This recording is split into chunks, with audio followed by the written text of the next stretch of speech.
Monday to Thursday, 8 to 9 o'clock.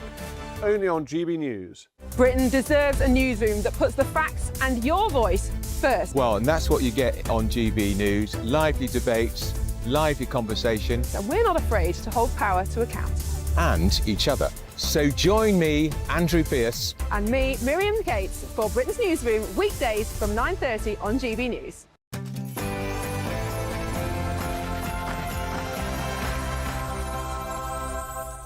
Hello and welcome to GB News on your TV and on your digital radio. I'm Charlie Peters, sitting in for Nana Akua, and for the next few hours, me and my panel will be taking on some of the big topics hitting the headlines today. And this show is, of course, all about news and views. Mine, theirs and yours. We'll be debating, disagreeing, and at times we'll be pretty feisty about it, perhaps. But of course, no one will be cancelled. So, joining me for the next 3 hours are Mark Field and Fahima Mohammed. I'm confident in our mission for growth, and I'm completely confident in my team. Complete confidence, well, it may have been misplaced, as new polling predicts that Sir Keir Starmer could be heading for a complete wipeout at May's elections. Elsewhere, coming up, Russia strikes Ukraine with around 500 drones and 40 missiles overnight, ahead of a meeting between the US and Ukrainian presidents in Florida tomorrow. So can Trump and Zelensky come to an agreement to end the war with Russia in Ukraine? And the chief legal counsel for the Free Speech Union, Bryn Harris, he was approached 3 times by Chinese spies. So is our national security under threat? We'll have him in the studio to tell us more. And Sadiq Khan, the London mayor, he's reignited his war of words with the US president, saying that Donald Trump is jealous of his city's success. Is he right? Elsewhere, the King and Prince William, they're expected to make separate visits to America in the new year, according to media reports, in what is being dubbed a charm offensive aimed at President Trump during the 250th anniversary of American independence. And did Princess Diana's team try to upstage the King when he was Prince of Wales? Now, were you one of the lucky few to grab a Boxing Day bargain, or were you one of the increasing number of people to have shunned the high street? Our very own Doogie Beatty is going to be out and about today meeting with shoppers. But before we get started with all of the programme, let's get across now to Bethany LC for the latest news headlines.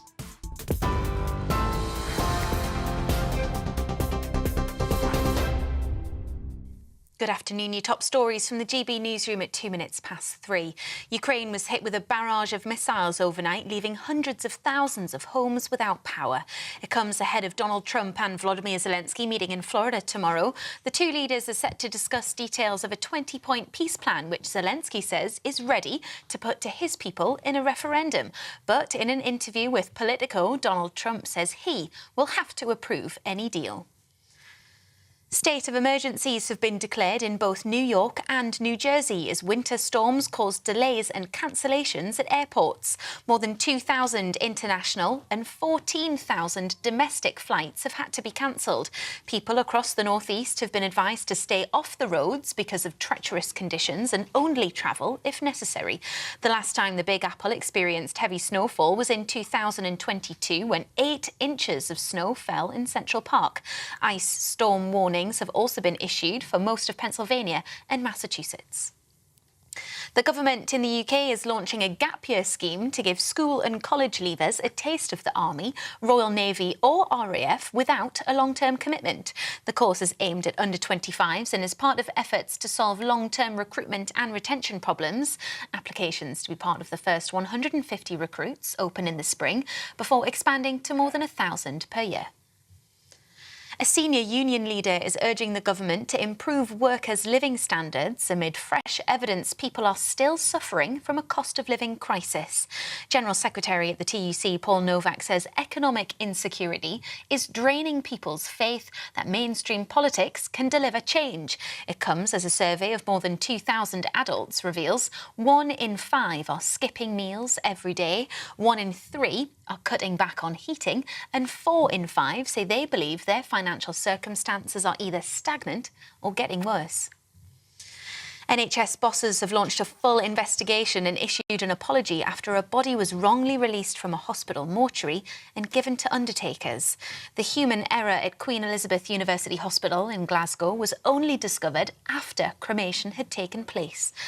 NHS Greater Glasgow and Clyde, that's Scotland's largest health board, accepts the incident has resulted in 2 families being caused significant additional distress at an already very difficult time. The Duke and Duchess of Sussex's Chief Communications Officer is stepping down after less than a year in the role.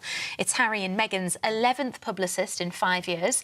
Meredith Main says she's pursuing a new opportunity next year, but has the utmost gratitude and respect for the couple. The Sussexes have also parted ways with the US-based PR firm Method Communications after just 7 months. And England have won their first Ashes test on Australian soil for 15 years. They beat Australia by 4 wickets after chasing down 175 runs in the 4th test in Melbourne. Australia still win the series, though, with an unassailable 3-1 lead. I think we will all share that same satisfaction of winning a game out here, and adding to it that it was a Boxing Day test match, which is a very, very big sporting event that we're lucky enough to be able to play in. So yeah, there'll be all different types of emotions, I think, associated with this victory. So look, we're obviously very proud and buzzing that we've managed to get this. You're up to date. I'll have more for you in half an hour. You can now watch GB News live across the United States of America and the world on Truth Plus. Scan the QR code to find out more, or visit gbnews.com/truth.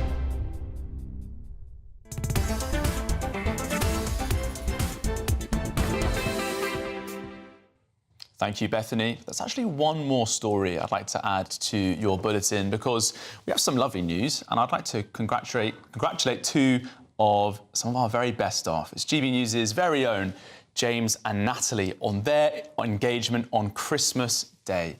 Extremely lovely news for all of us here at GB News.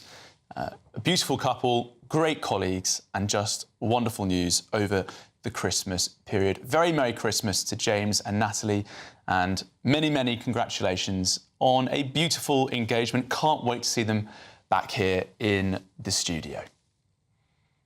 Well, you're here with me, Charlie Peters, standing in for Nana Akua on GB News, on TV and on digital radio. It's 7 minutes past 3, and pollsters have said that Labour is set for big losses as the PM's future is set to be determined in May at council elections. And the chief legal counsel for the Free Speech Union was approached 3 times by Chinese spies. We'll be speaking to him shortly. We'll also be finding out the truth of drones and prisons, and the King and Prince William are expected to make separate visits to America in the new year. Plus, did Princess Diana's team try to upstage the King when he was Prince of Wales?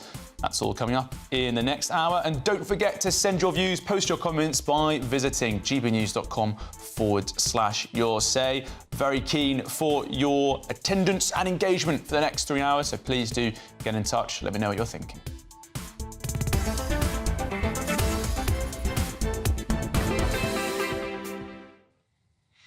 Well, let's start now with Sir Keir Starmer's future, because it's set to be determined in May when councils across Britain are holding elections. And that's according to pollster Lord Hayward, who's predicting heavy losses for Labour in English council seats, defeat in the Welsh Senedd and a battering in Holyrood, the Scottish Parliament. So, as a new year approaches, can the Prime Minister turn things around? Well, joining us now is political commentator Tim Scott. Good afternoon, Tim. I hope you're enjoying the crimbo-limbo period. Merry Christmas to you. Speaking of limbo, the Prime Minister is in a precarious position, isn't he? How can he turn things around amid these dire poll warnings? Well, if he's in limbo, Charlie, and great to be on again, thank you. If he's in limbo, I think he's just got stuck under the bar. I mean, his poll ratings are terrible. They're in Andrew Mountbatten, Windsor territory. His poll ratings are absolutely down. I cannot see what is going to turn them round. We've got a record high tax burden. We've got a flatlining economy. We've got flatlining growth. The government are trying to get things through that weren't in their manifesto, like digital ID and ending trial by jury. This is fast becoming a very, very unpopular government. I cannot see where their recovery is going to come from. And I think they've got about as much chance of getting re-elected as England have, despite yesterday's result, as England have, Charlie, of winning the Ashes. Well, that's a total 0% chance, isn't it? But I think you're being a bit harsh there, Tim. I think that actually a lot of Labour voters will be watching right now. Loads of GB News viewers voted Labour last year, and lots of them will want this government to turn things around, and they'll be screaming at the telly thinking it's obvious, right? You can stop the boats to bring down the salience of the immigration problem, you can speed up deportations, and they could enact some pro-growth measures in the budget as well. There are measures available to them, but Tim, isn't the problem that they just don't want to take them? Well, this is the thing, Charlie. There are things, even at this stage, they've still got, if they go the full 5 years, which I think they'll have to, there are things that they could do to turn it around. Some of them you've mentioned quite rightly, but I cannot see that they'll be able to get away with it. They're 410 seats, their big majority has slightly backfired on them. They're now beholden to their left-wing backbenchers. You've mentioned some good things that they could do there. I don't think they've got any clue how to stop the boats. Smash the gangs has been a total farce. And Rachel Reeves is now saying that at the next budget, she cannot guarantee that she'll have to come back a third time to put taxes up. So I can't see where the turnaround is going to come from. I think the country and this government are stuck in a rut. And I can't see where their pickup is going to come from. OK. Yet more sort of doom and gloom from your perspective on this Labour mission. Well, they used to say mission-led government. They've dropped using that term as well. Isn't one of the problems they've got as well, Tim? They don't really know which direction to go in. It seems that for a while they were chasing Reform voters, then there was a bit of a backpedal on that, perhaps due to internal criticism, and they're now starting to leach a lot of voters and support, it seems, towards the Green Party, the Lib Dems, and of course those independent candidates. If there is a fork in the road and two paths for them to follow, one of the problems they've got is being uncertain which path to take. Yes, I think that's right, and it is a bit of a gloomy prospectus, I think, both for the government and the country. But you can't totally write Labour off. With 410 seats, they could afford to lose a third of their seats and still be the largest party in a hung parliament at the next election. The Greens are doing well. They've got a new populist, bash the rich leader, Zach Polansky. And I think they'll pick up seats at the next election. We'll have to see what happens to your party, Sultana and Corbyn. Let's see if they can sort themselves out. I think also we may well see more sectarian voting, more Muslim candidates. But I think you can never write Labour off. I mean, there are things they can do that they probably should do. And they must be hoping that the economy can improve, that the economy can pick up. We'll find out a lot more at the May elections, those that are still allowed to go ahead. London, Scotland, Wales, mayoral elections cancelled elsewhere. But the May elections, Charlie, will tell us a lot more. I suppose one of the options that Labour backers have is a change of leader, unlike the Tory process, where it's those letters going into a committee. It's rather more difficult and slow and perhaps more precarious a procedure in Labour. But that's the talk, isn't it, especially with this new poll, that perhaps a new leader could change Labour's fortunes. I think a new leader would give them an uptick, to be positive, a bit like when Gordon Brown took over from Tony Blair. And there was even speculation at the time he could have run and won an election. I think a new leader could give Labour a boost, but who will it be? Wes Streeting, tiny majority, Andy Burnham, not an MP. Angela Rayner, is the country going to buy her, after her tax exploits? There's no obvious successor. At least Blair had Brown. There's no obvious successor. And one of the things that did for the Tories was constant changes of leadership and infighting. So whilst, yes, I do think Starmer's days are numbered, I don't think he'll see out next year. but there's no obvious successor. And I think, ferrets in a sack wouldn't do them any favours. OK, Tim Scott, political commentator, thank you very much for your time this afternoon. And of course, one of the other questions that people have got at the moment is, what will those elections mean for Kemi Badenoch? You heard Tim saying there that the Tories seem to have learnt their lesson. No more regular leadership changes, but perhaps an unfortunate set of results could mean the close for her too. Let me know what you think. gbnews.com/your say.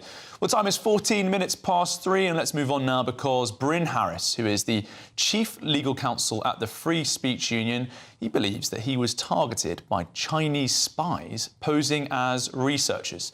He suspects that's a China capture campaign after receiving emails from individuals with Chinese names claiming to be computer and AI researchers. Well, Bryn Harris joins me now to tell us more about this apparent plot. Bryn, what can you tell us, and how was the experience of, it appears, being targeted by Chinese spies? Oh, hi, Charlie. Well, it was certainly a rather strange and unexpected experience. It all happened this year, starting in the summer, with these wholly unexpected emails, as you say, from people with Chinese names, very interested in some of the parliamentary work that I'd done for the Free Speech Union. That's to say, giving evidence to a committee on the Higher Education Freedom of Speech Bill. That in itself set off some alarm bells. We know that one of the purposes of that bill is now an act, it's in force, is to try to clamp down on Chinese censorship at English universities. So that was something that tipped me off that it's a bit odd. The other things that made me think this is certainly not normal, whatever it is not normal, were what you might call sort of sloppy tradecraft. So claiming to be emailing from big American companies, but sending from, sort of rinky-dink Gmail accounts, the rather sort of heavy-handed flattery in the emails, very keen to get me onto WhatsApp, etc. So I should say that there's no certainty that these people, 3 in total, were indeed working for the Chinese state. It certainly seems a good guess. But of course, that's one of the insidious things of the many people who are targeted in this way, is that you can't be sure. You don't know who they are and you don't know what they're after. So there is a certain insidious uncertainty. But I think the main feeling that I had is that, I'm not exactly a China player. The FSU isn't. We're not people who stalk the corridors of power. So I did kind of feel, why me? Why you come to me? I've never meant to cause you any trouble in China. I'm not exactly an agitator. So while it was interesting, and I got to work with some very interesting people, especially at UK-China Transparency, a charity that specialises in this, it did feel a little bit like I was being pulled quite far out of my comfort zone as a free speech campaigner. Now, since you've shared details about this approach and what you say appears to be a strategy from perhaps Chinese intelligence operatives, have you had other people get in touch with you about similar experiences? And have you been advised to take certain measures to be sort of conscious of this in the future? Well, I mean, most of the approaches have been from journalists, I've got to say. So I'm not sure there's been any further Chinese approach. It certainly has made sort of me and our organisation mindful about the potential approaches that could be made. As I say, a higher education free speech is an active issue for the Chinese government.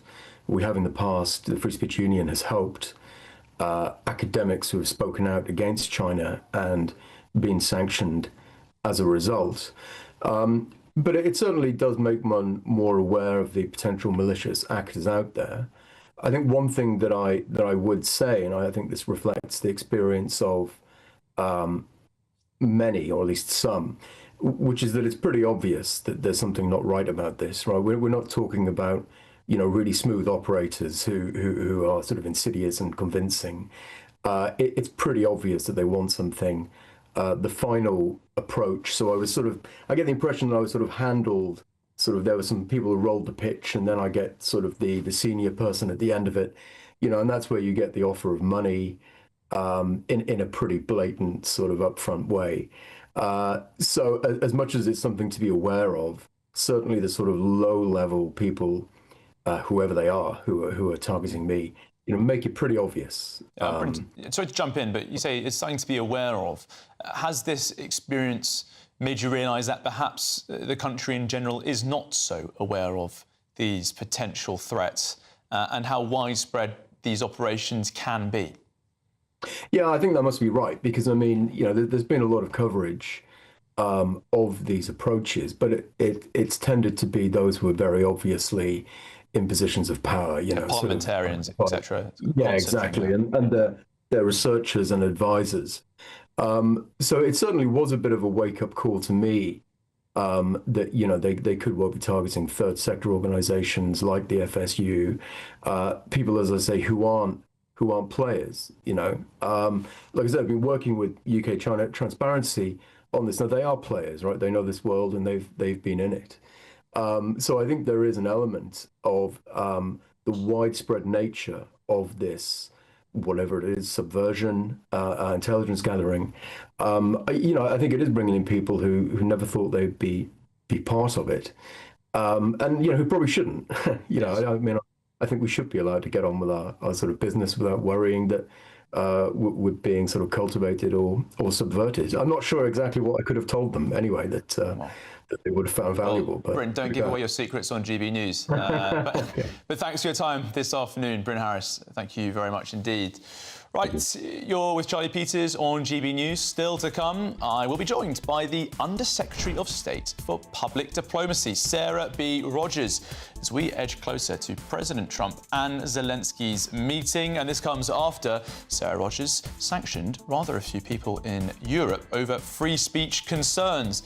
But next, Sadiq Khan has reignited his war of words with Donald Trump. I say reignited, this is a never-ending war, isn't it really? Is he in the right on London and more? This is GB News. Stay with us after the break.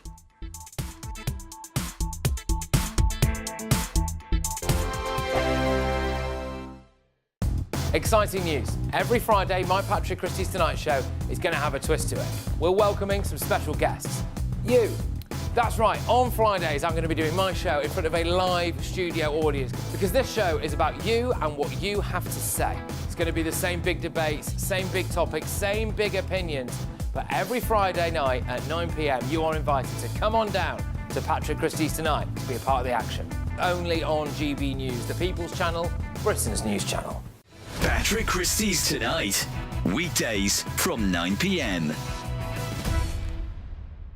Look, this is winter. It's flu. Flu comes in winter, sure as eggs is eggs. There's nothing particularly special about the virus. It has mutated, but that change has made it able to spread through the community by defeating our existing immunity. But the virus itself remains the same in terms of its clinical impact. So while it's a problem at a community and population level, lots of cases, for people who catch this, it's no worse than normal seasonal flu. It's not like we've got a supercharged flu that makes people much iller.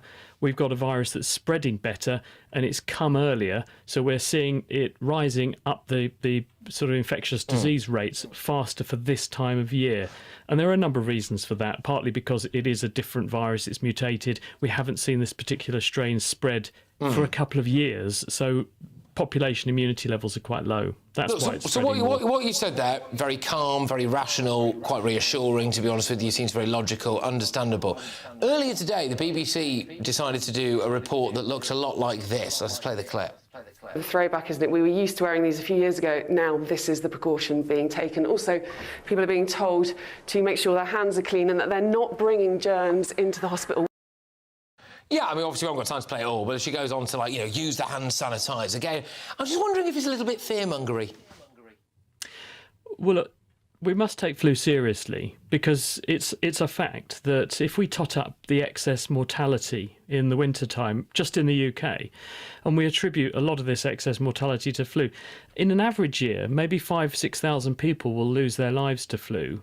And in a bad year, it might be as high as 20,000. So we don't take this lightly. We're not complacent about flu. GB News, the People's Channel. Hi, I'm Michelle Dewberry, and my show is your opportunity to cut through all the noise and dive in headfirst to some robust debates. Ideas clash. Situation, No, Because the failure is... You're deliberately avoiding my point. Nothing's held back. And if you think this is the end of it, wait for more. And we do not shy away from the difficult stuff. Sometimes I want to shake people and say, if only you understood. So join me on Jubes & Co weeknights at 6 p.m, only on GB News, Britain's news channel.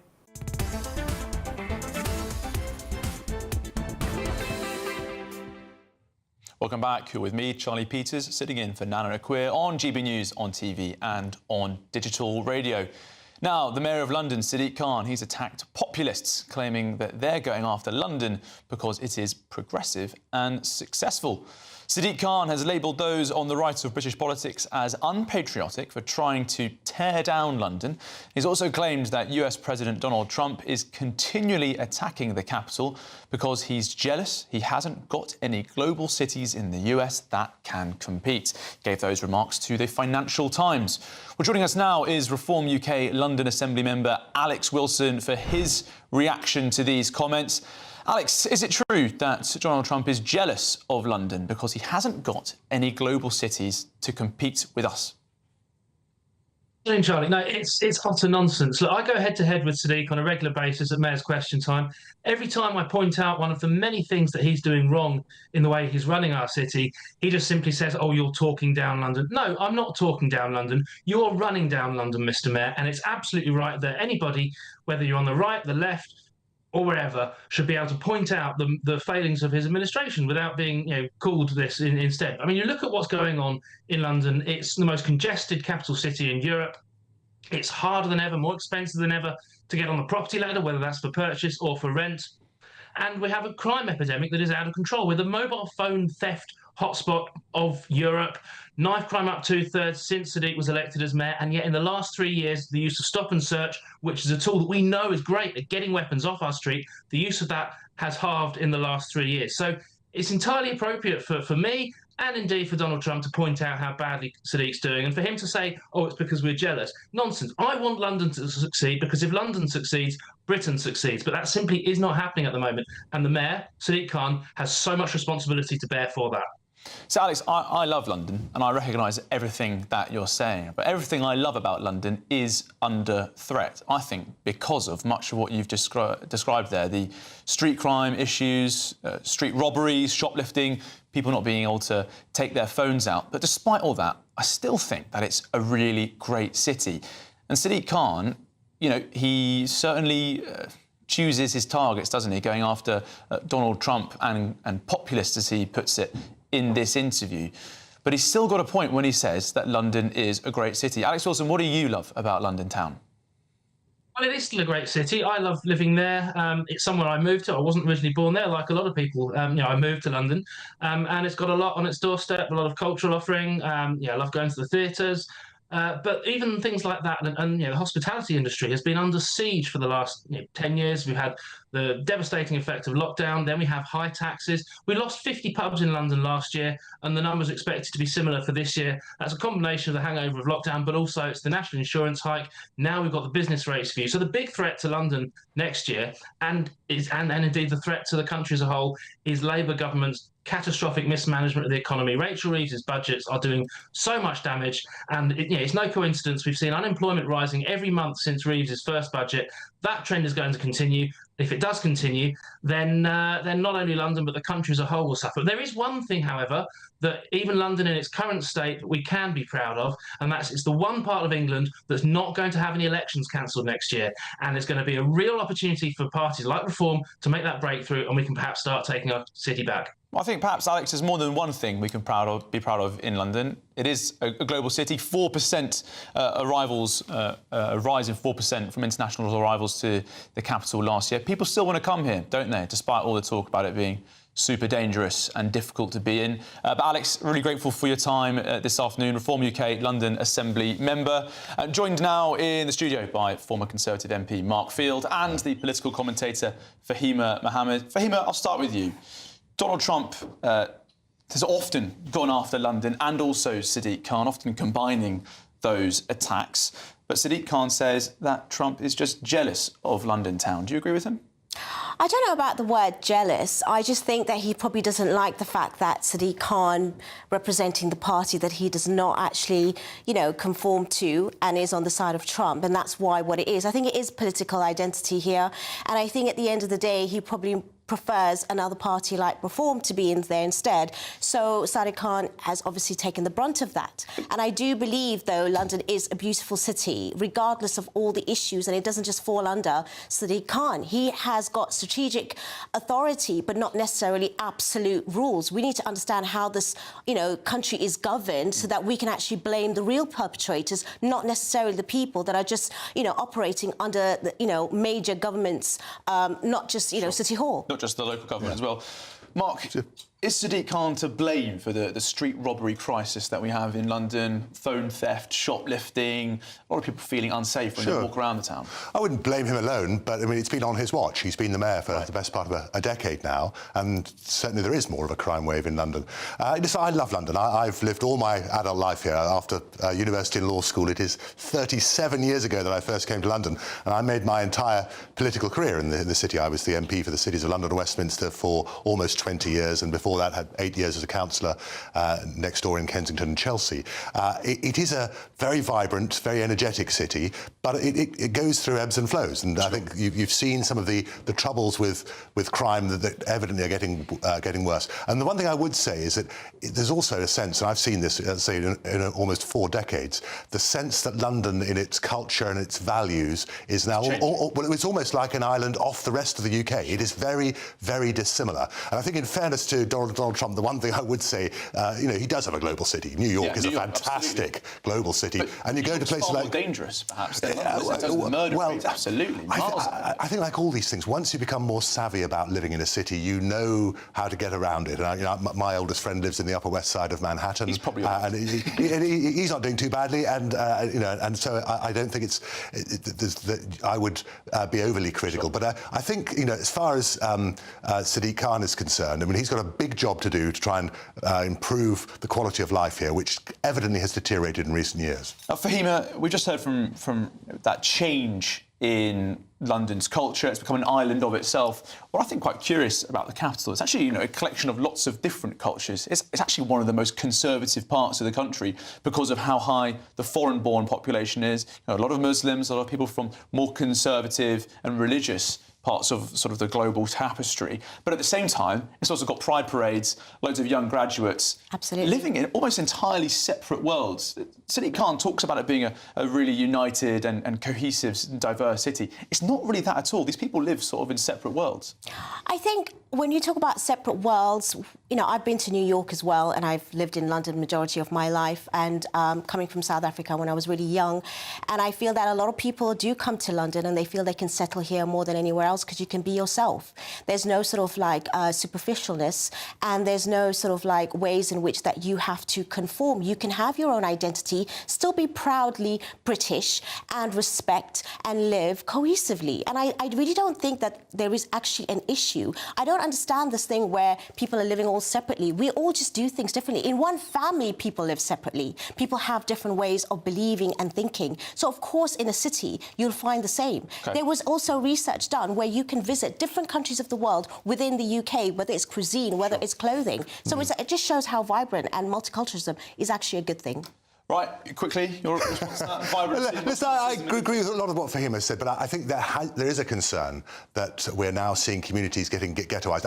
Not actually, especially a London problem, but I think within the UK as a whole. Yeah. And I think that cultural diversity that we have in London is something, and I think it's broadly a fairly happy place in which to live. Mark Field, Fahima Mohammed, I've got to leave it there. I would say, of course, it's great to visit different cultures, but perhaps the capital of the United Kingdom should have a common culture that you feel more generally, and perhaps we're missing out on that. that. Right, well, you're with me, Charlie Peters, on GB News. It's 33 minutes past 3, and still to come, the government has been accused of killing the high street. Dookie Beattie will join us to tell us more. And did Princess Diana's team devote time to upstaging King Charles when he was the Prince of Wales? I think we all know the answer to that. But first, let's get your latest news headlines with Bethany Elsey.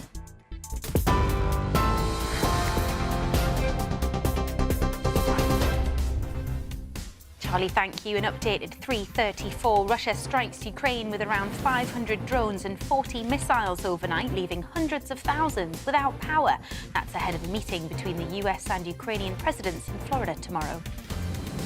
State of emergencies have been declared in both New York and New Jersey as winter storms cause thousands of flight cancellations. A senior union leader is urging the UK government to improve workers' living standards after a survey revealed 1 in 5 people are skipping meals every day. A gap year scheme to give school and college leavers under the age of 25 a taste of the Army, Navy or RAF without a long-term commitment will start in the spring. Those are your latest headlines. More for you at 4 o'clock. Tune in to GB News Radio wherever you are. Online, on DAB Digital Radio, on TuneIn, on Radio Player, on Nation Player and on your smart speaker. Just say, play GB News. Hello, here's your latest weather update from the Met Office for GB News. Over the next few days, we'll see a lot of fine weather across the UK, a fair bit of cloud at times, and staying pretty chilly with some frost increasingly so as we go through the coming week. We've got high pressure centre towards the north and northwest of the UK. That's feeding our air in from the east and northeast, quite a cold direction and quite tightly packed isobars, indicating quite brisk winds too.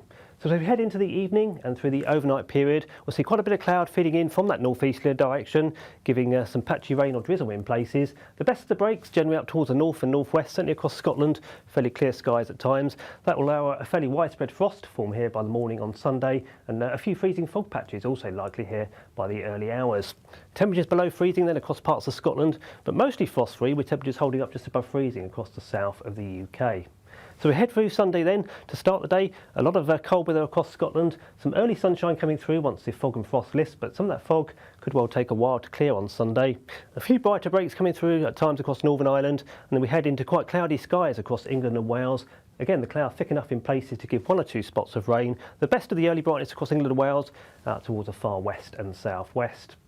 Heading through the rest of Sunday then, once that fog does go finally clear across Scotland, plenty of fine weather to come, lots of sunshine here. Some sunshine at times across Northern Ireland, a few breaks across northwest England and West Wales, locally down towards the far southwest, but elsewhere, quite a cloudy day in store. Again, the cloud thick enough in places to give the odd patch of rain, and then later in the day, some clearer skies coming into the far southeast of England. Temperatures generally speaking close to average, but still quite breezy, so feeling chilly out and about, and temperatures certainly suppressed across the north where the fog is slow to clear. As we head into the evening on Sunday, frost soon returning across Scotland, and some frost also forming under clear skies towards the south and southeast of the UK. And as for the next few days, well, into the early part of next week, it stays pretty quiet across the UK, some sunshine developing during the day, but certainly quite a bit of frost around as we go into the overnight periods. Mornings don't have to be tiresome, especially if you have the right company. Wake up to news as it happens, opinion and debate, and of course, a little bit of entertainment too. Because when the kettle's on, we're on. That's Breakfast on GB News, a show worth waking up for. Every morning from 6 a.m. Only on the People's Channel, Britain's news channel. We'll spread the news, you spread the word. From the school run to the home run, watch a new show for all of Britain. So he can say whatever he wants. A straight talking show where all voices are heard. And, you know, when are we going to stop talking about smashing the gangs and actually do it? With the stories that matter from every part of our country. There's a bit of a crash landing there for your Chancellor. Bold, fearless and standing up for you. That's me, Martin Daubney, 3 p.m. till 6 p.m, weekdays, here only on GB News. The People's Channel, Britain's news channel.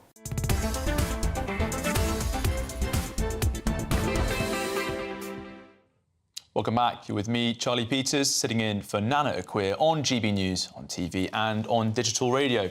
Now, it's 38 minutes past 3 and the King and Prince William are set to visit the US in separate trips in 2026. in a bid to woo President Trump as part of a campaign to revitalise a trade deal with America.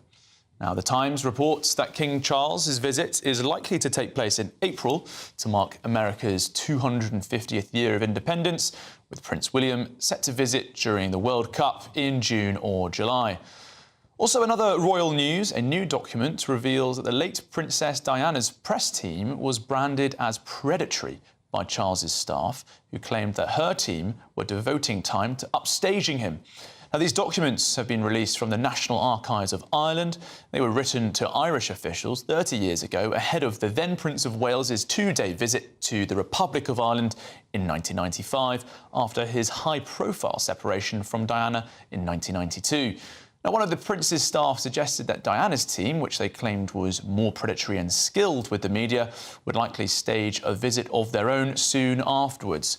Well, joining me now to discuss all of that royal news is the editor-at-large for the Mail on Sunday, Charlotte Griffiths. Charlotte, Merry Christmas limbo period. Thank you very much for joining us this afternoon. So much to get into there, but let's start with those royal visits in 2026.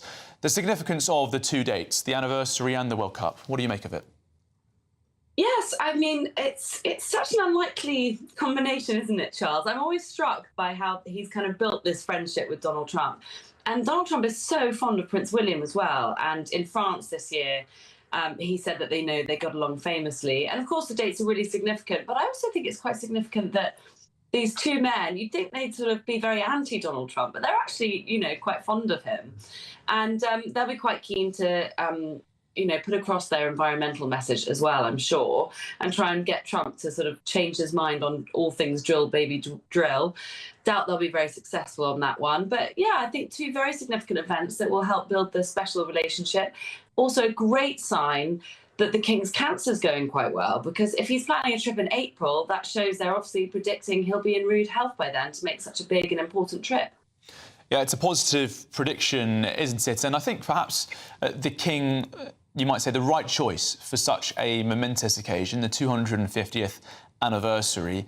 He'll almost be there as sort of a gracious acceptor of being on the losing side of something 250 years ago. It'll be quite a curious role to play. Yeah, I know, and he's done this before, hasn't he? He's gone over to other countries that have sort of left the Commonwealth, and he's been quite magnanimous in defeat, I suppose you'd say. But I mean, the good thing about this is it's been 250 years, so it's slightly less confronting than some of his other trips. Yeah, we've just about gotten over it, but perhaps they're still getting there. Just about. But you're right. I think it will be a bit awkward. And I think that Charles is just the kind of man, he really sees the bigger picture in all these kind of things. And he's a big lover of history. And I think he'll kind of play it very subtly. And, actually, you can probably count on Donald Trump to say something awkward like, oh, it's been 250 years, now we got rid of you and now you're back here kind of thing, and make some awkward joke about it. But, yeah, I think Charles is the right choice, as you say. And just very quickly on the news coming out of the Irish National Archives in the Republic over the water, describing Princess Diana's press team as more predatory and skilled. Quite interesting revelations there, sort of the openness of the competition between the two and how that was being discussed with foreign officials. Yeah, it's absolutely fascinating, isn't it? Because it's something that, as somebody who's a member of the press, actually, my father was a journalist at the Evening Standard in that era. I do remember all of this going on, but I didn't appreciate how it was actually being really formally acknowledged by, officials as well. And I thought it was more about manipulating the press, but actually what we learned from this document is she's actually, as soon as, Charles has been on a trip, they were expecting her to arrange a similar trip. So it's actually about, really upstaging him on an official level, as well as just manipulating the media. So I found it absolutely fascinating, but at the same time, sort of not that surprising, because we know she was like that. And she had that side to her, particularly in towards the end of her life, really, in 1995 to 97. And it'll make very interesting reading, I think, for Prince William and for Prince Harry, if he's seen it.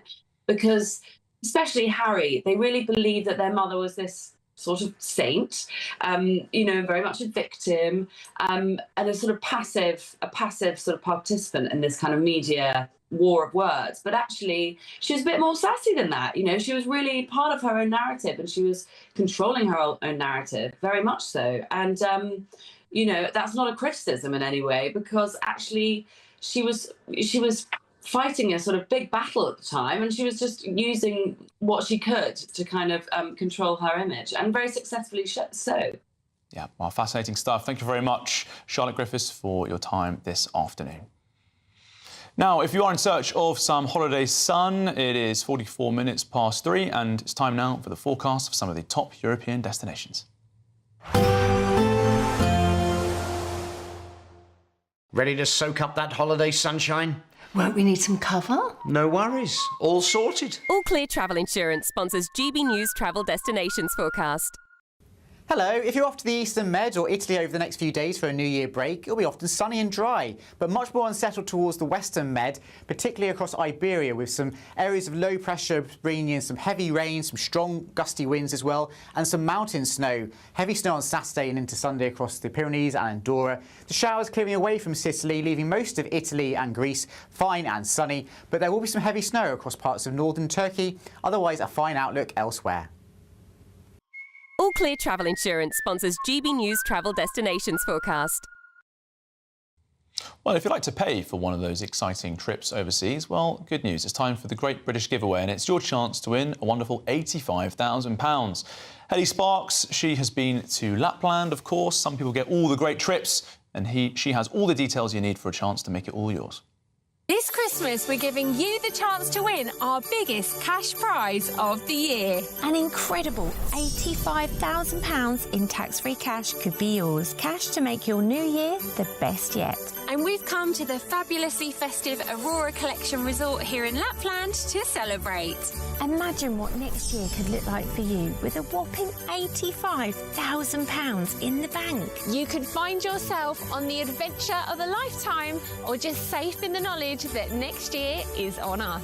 £85,000 of tax-free cash really could be yours. Go on, give it a go, and Merry Christmas! For another chance to win £85,000 cash, text cash to 63225. One entry costs £2.50 plus one standard network rate message, or text bonus to 63225. 5 entries cost £5 plus one standard network rate message. Go to gbnews.com/win. Entries start at £2.50. Call 0903 686 3232. Calls cost £2.50 plus your network access charge, or post your name and number to GB18 PO Box 8690 Derby DE1 9TT. UK only. Entrance must be 18 or over. Lines close at 4 p.m. on the 30th of January. The winner may be contacted live on GB News, week commencing the 9th of February 2026. Please check the closing time if listening or watching on demand. Good luck.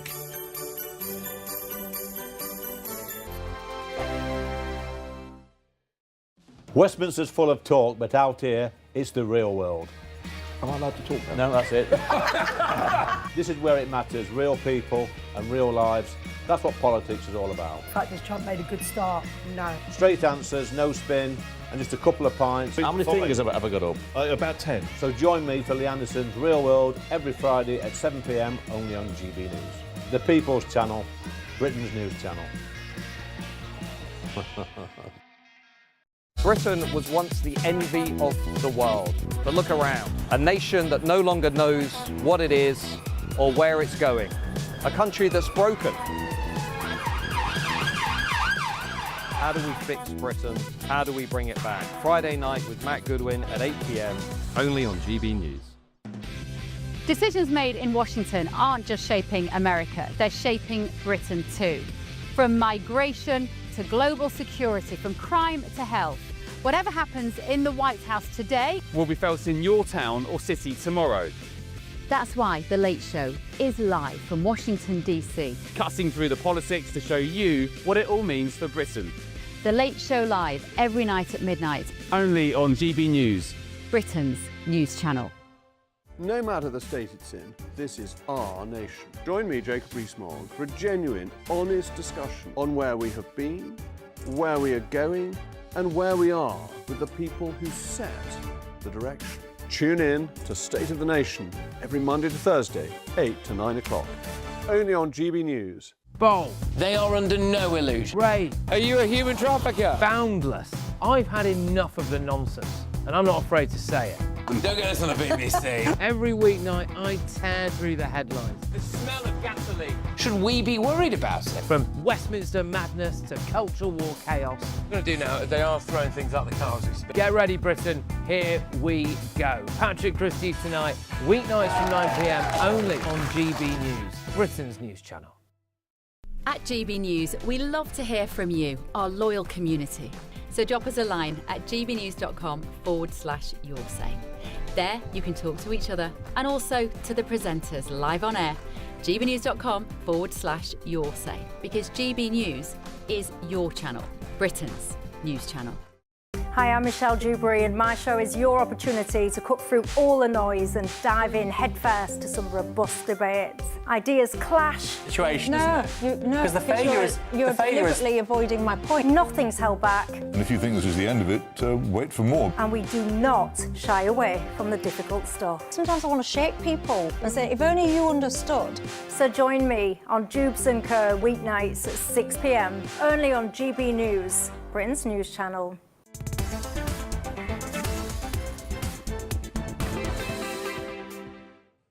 Welcome back. It's 10 to 4 and you're with Charlie Peters on GB News, sitting in for Nana Akua. Now, the government has been accused of killing the high street through taxation, with shoppers expected to have spent £1 billion less than last year in the Boxing Day sales. Well, let's chat now to GB News' Northern Ireland reporter Doogie Beattie, who is in Lisbon for us over the water.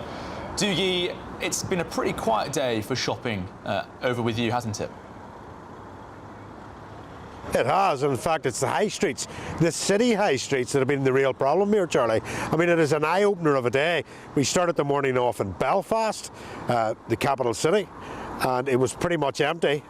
It wouldn't have been any busier than any other Saturday, and a lot of those goods being returned and swapped or whatever. And yeah, there wasn't many people about. Footfall was very much down. So we decided we would go out the road a little bit and to some of the retail parks in South Belfast. They too were empty, not many people about. And then we started to think, well, maybe this is a thing. Maybe the shopping day was yesterday when we were in Banbridge interviewing people. But then it changed the story, because we went to Lisburn city itself, into the high street, totally empty. So now we've came out to a big shopping centre on the outside of Lisburn. Well, it's pretty much in the Lisburn Spear. This is Sprucefield Shopping Centre, and it is absolutely bunged. And there's only 4 shops in this particular complex, but people are here in their thousands doing post-Christmas shopping. And it really makes you think of what they're doing to the high street. And the main reason that people are here is easy parking. The towns and cities now, it is nearly impossible to park a car. If you do park a car, you're looking at £20 for the day parking the car there. The car parks are very small, hard to get in and out of, with children with prams.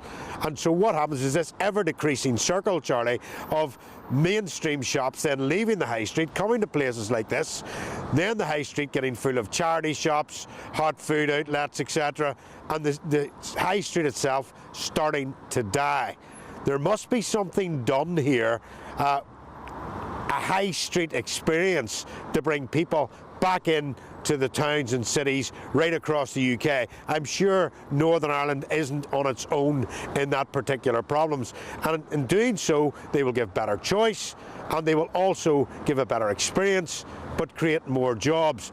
But right on what is urgent now, Charlie, is to make sure that those rates are coming down in those properties in the high street, because if you had a shop in here, it's probably less rates and you're getting far more footfall, so you're actually driving business out. So that's something that governments, local government, Westminster, needs to look at and stop this one-size-fits-all with transportation, etc., right across the UK, and we might just be able to save the high street and the pubs and clubs that go along with it. Diggy, I think you're totally right when it comes to more access, more cars being able to get to the high streets. And Northern Ireland being slightly more rural than perhaps other parts of the United Kingdom, people massively rely on cars there. And it's no surprise if people can't park near the high street, they're not going to shop there. I think you say that, but even in London, the problems are there as well. Business rates also, yeah, I think you're bang on the money there, Dougie Beattie, right at the heart of our communities in Northern Ireland. Thank you very much. We'll be speaking to you later today. Get inside, get nice and warm, please, mate. Thank you very much, Dougie Beattie. Speak to you soon. Right, coming up next here on Nana Akua, we will be joined by US government official, Under Secretary of State for Public Diplomacy, Sarah B. Rogers, as we edge closer to President Trump and Zelensky's meeting over that controversial plan to end the war in Ukraine. We'll also be speaking to Sarah about sanctions she's introduced on free speech grounds on some British citizens and others in Europe. You won't want to miss that. But for now, it's the weather.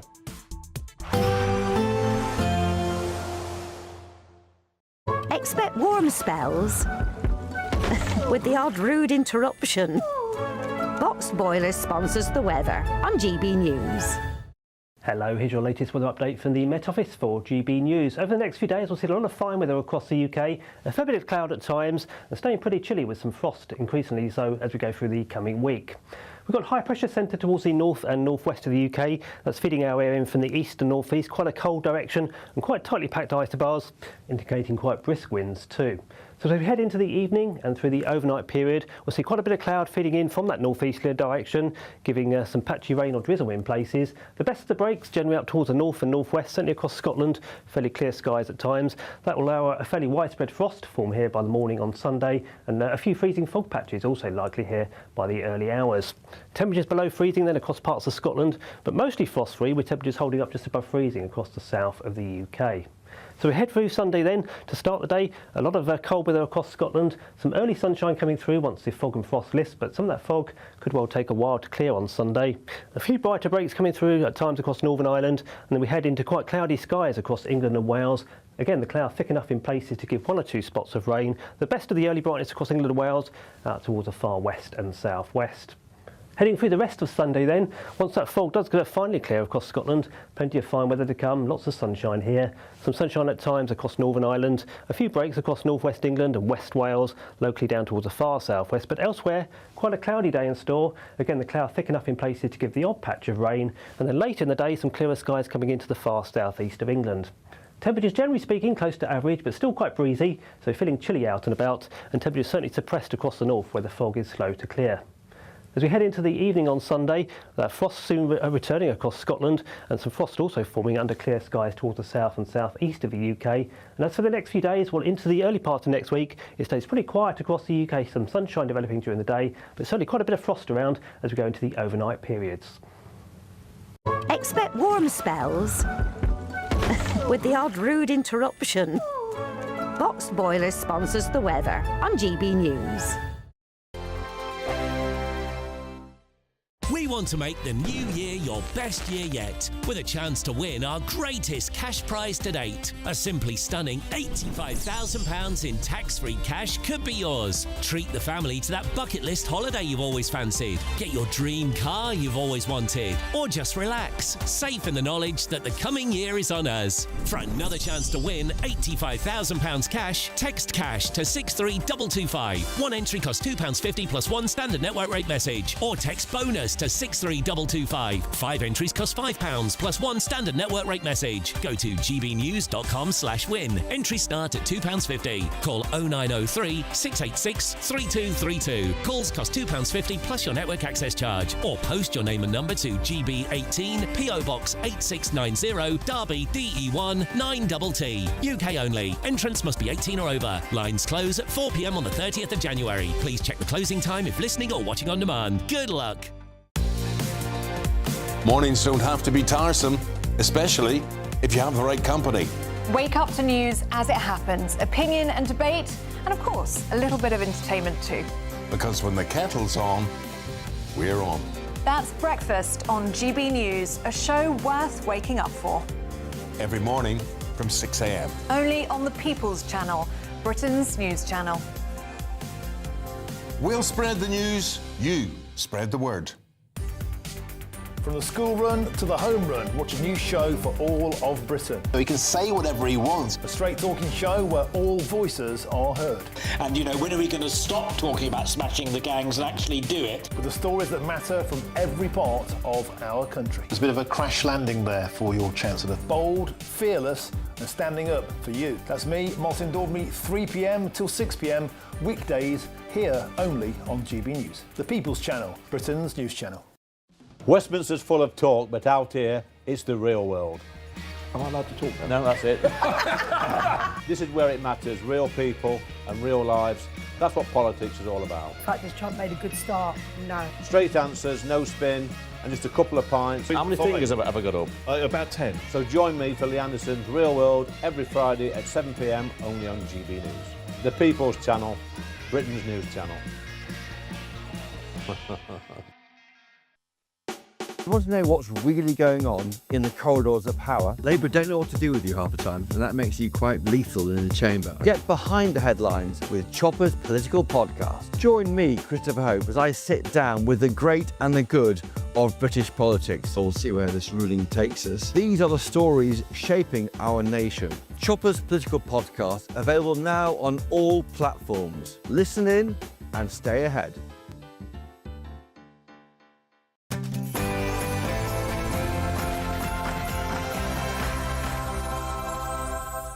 Hello and welcome to GB News on your TV and on your digital radio. I'm Charlie Peters, and for the next few hours, me and my panel will be taking on some of the big topics hitting the headlines right now, and we'll be making a few headlines as well. And of course, this show is all about news and views. Mine, theirs, and of course yours. We'll be debating, discussing, and at times, no doubt, disagreeing. But here at GB News, no one will be cancelled. So joining me for the next 3 hours are Mark and Fahima Mohammed, and here's what's coming up on the show.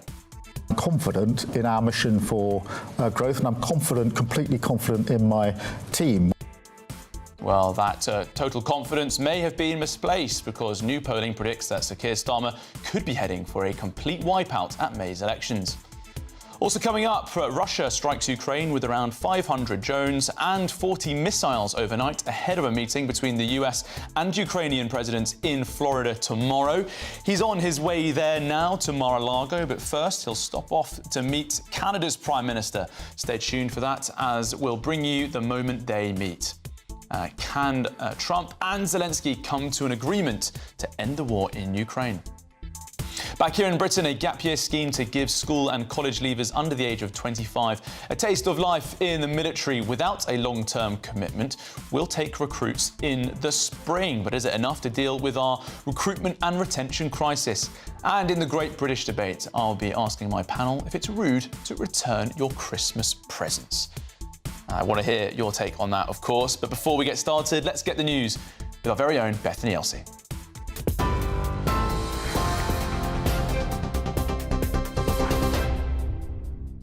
Charlie, thank you. Good afternoon. Your top stories at 4:01. Russia has launched 500 drones and 40 missiles towards Ukraine, destroying many homes and leaving hundreds of thousands without power. Meanwhile, Ukraine's president is heading to Canada to speak with Prime Minister Mark Carney and other European leaders. That's ahead of his meeting with Donald Trump in Florida tomorrow. The two leaders are set to discuss details of a 20-point peace plan, which Zelensky wants to put to his people in a referendum. But in an interview with Politico, Donald Trump says he will have the final say. State of emergencies have been declared in both New York and New Jersey as winter storms caused delays and cancellations at airports. More than 2,000 international and 14,000 domestic flights have had to be cancelled. People across the northeast have been advised to stay off the roads because of treacherous conditions and only travel if necessary. The last time the Big Apple experienced heavy snowfall was in 2022, when 8 inches of snow fell in Central Park. Ice storm warnings, have also been issued for most of Pennsylvania and Massachusetts. The UK government is launching a gap year scheme to give school and college leavers a taste of the Army, Royal Navy or RAF without a long-term commitment. The course is aimed at under 25s and is part of efforts to solve long-term recruitment and retention problems. Applications to be part of the first 150 recruits open in the spring before expanding to more than 1,000 a year. A senior union leader is urging the government to improve workers' living standards. It comes amid fresh evidence that people are still suffering from a cost of living crisis. The General Secretary at the TUC, Paul Novak, says economic insecurity is draining people's faith that mainstream politics can deliver change. It comes as a survey of more than 2,000 adults reveals 1 in 5 are skipping meals every day, 1 in 3 are cutting back on heating, and 4 in 5 say they believe their financial circumstances are either stagnant or getting worse. NHS bosses have launched a full investigation and issued an apology after a body was wrongly released from a hospital mortuary to the undertakers. The human error at the Queen Elizabeth University Hospital in Glasgow was only discovered after cremation had already taken place at a family ceremony.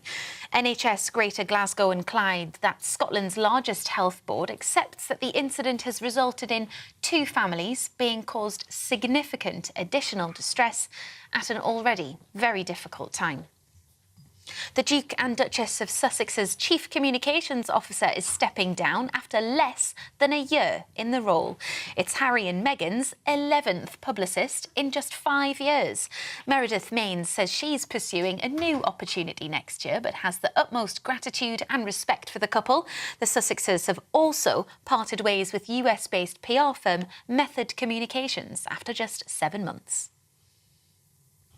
Those are your latest headlines. Let's get back to Charlie. Tune in to GB News Radio wherever you are. Online, on DAB Digital Radio, on TuneIn, on Radio Player, on Nation Player and on your smart speaker. Just say, play GB News.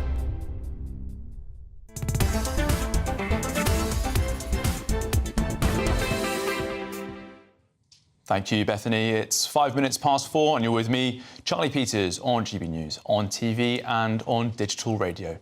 Now, in news breaking overnight, British school leavers are to be offered a taste of military life without long-term commitment with a new Armed Forces gap year scheme. The course is aimed at under 25s, with the government introducing the scheme to help tackle the military's long-term recruitment and retention struggles. It comes as the future of European security is on the brink, with Zelensky flying to North America as we speak to finalise a deal with Donald Trump that could end the war with Russia. And Europe and Britain are finally getting real about defence and security, with a lot of talk about spending commitments and rearming. But for all its global strategic ambitions, the United Kingdom is in a particularly perilous state. The army has reduced in size by at least 34,700 personnel since 2010, leaving it at its smallest size since the Napoleonic Wars. Since the turn of the millennium, the Royal Navy has shrunk by 40%. HMS Ambush, one of the Navy's attack submarines, has not been out of port for over 3 years and 4 months. It won't be taking part in any ambushes anytime soon. In December, there was not a single Royal Navy attack submarine at sea. Put bluntly, we are not ready for war and we need a lot more than some gap year tryouts to set that right. But what would we be defending with a renewed military? Now, defence and spy chiefs have recently been sabre-rattling on Russia, but increasingly it feels like our main threats are not external but internal. Will more tanks aid us in the fight against the rising tide of parallel societies and the collapse of free speech and our liberties? Will new infantry regiments help our battle against an economy that has barely produced any growth in 2 decades? And why should we bother building new submarines if we can't even defend our channel against mass immigration and a porous and broken border? Well, the US national security strategy has warned that our continent, Europe, is struggling with political liberty and sovereignty, migration policies that are transforming and creating strife, The censorship of free speech and suppression of political opposition, cratering birth rates and loss of national identities and self-confidence. You know, I think they've got a point. If we want to inspire our young people from all backgrounds to step up and defend Britain, then let's give them something to fight for. Well, joining me now is the Under-Secretary of State for Public Diplomacy at the US government, Sarah B. Rogers. Sarah, thank you very much for joining us this afternoon, and Merry Christmas. I believe you're spending time with your family in South Carolina, so thank you for taking the time to be with us today. I just want to start with this proposed peace deal. Zelensky's on the way to meet the head of your government right now in Florida. How do you respond to those critics who say that the US administration has been rather too close to the Kremlin in these deliberations? So one of my sharpest surprises stepping into public life is that people will accuse you of being pro-Russia for basically any reason or no reason. What our national security strategy says with respect to Russia is that we desire strategic stability. That means no ongoing conflict, no imminent risk of one. Frankly, you should want that with any country, even countries you disagree with. Contrast the warm language about centuries-long alliances and shared values that we use with respect to Western Europe. And Charlie, that's why we express the concerns and the hopes that we do in our NSS about Europe and the recovery of European civilization, which you referenced just moments ago. Now, Sarah, obviously in that national security strategy, lots of reference to free speech. You've recently announced a series of sanctions on some British and European citizens, some of whom who are in the United States, on free speech grounds. And I know you can't comment on sort of ongoing litigation there, but there has been a reaction to that. Emmanuel Macron called it intimidation and coercion, aimed at undermining European digital sovereignty. What is your reaction to the French leader? So, Charlie, the individuals on this list, and it's a short list, are individuals who in most cases took government money, sometimes American government money, sometimes foreign government money, to attack and destroy American businesses with the goal of suppressing American political speech. And sanctions are one of the tools in our toolkit to respond, where they're not the only tool that we've employed. But freedom of expression is one of the crown jewels of American law and our way of life. It has helped make our country safe, strong, and prosperous, including by allowing us to have honest debates about issues like mass migration that Britain is struggling with now. So these were defensive measures, and I hope that they will be the beginning of a conversation and not the end of one. But if you were to show up at an American port of entry and say, my goal visiting the United States is to destroy an American company, and by the way, to eviscerate the American First Amendment, America would be well within its rights to say, we choose not to welcome you as a guest. And that's what these sanctions do. So you say it's a defensive sanction, but it clearly has some offensive overtures as well. This is about America seeking to influence the world, which the Trump administration has come into a lot of criticism for, that it's not necessarily promoting American ideals overseas. You're doing these sanctions to defend American free speech, but also you want to change the free speech position in Europe as well, surely. Well, to be clear, what these sanctions consist of are travel bans. So there are some kinds of sanctions, and that word covers a broad spectrum of measures where we would do things like lock a person out of the global financial system. The European Union has done that, by the way, levied those kinds of banking sanctions in response to political speech it dislikes.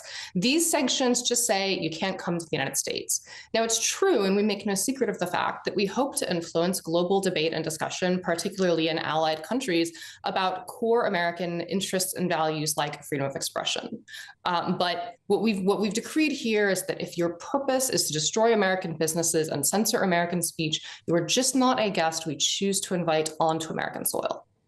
Now, your Vice President, J.D. Vance, he's spoken previously, jokingly at least, partly perhaps, about Britain being an Islamist country. Your national security strategy talks a lot about NATO members become majority non-European, lots of discussion about migration and its risks and threats to Europe. At the top of this hour, I was speaking about perhaps most threats to Europe being internal rather than external. Do you share that perspective? I think, Charlie, you made a really poignant point when you talked about the emergence of parallel societies in Britain. So I'm not a Brit, but I can relay what I observe when I interact with your media and with Brits on the ground. I can observe that your NHS has endorsed incestuous cousin marriage on the ground that migrants do it.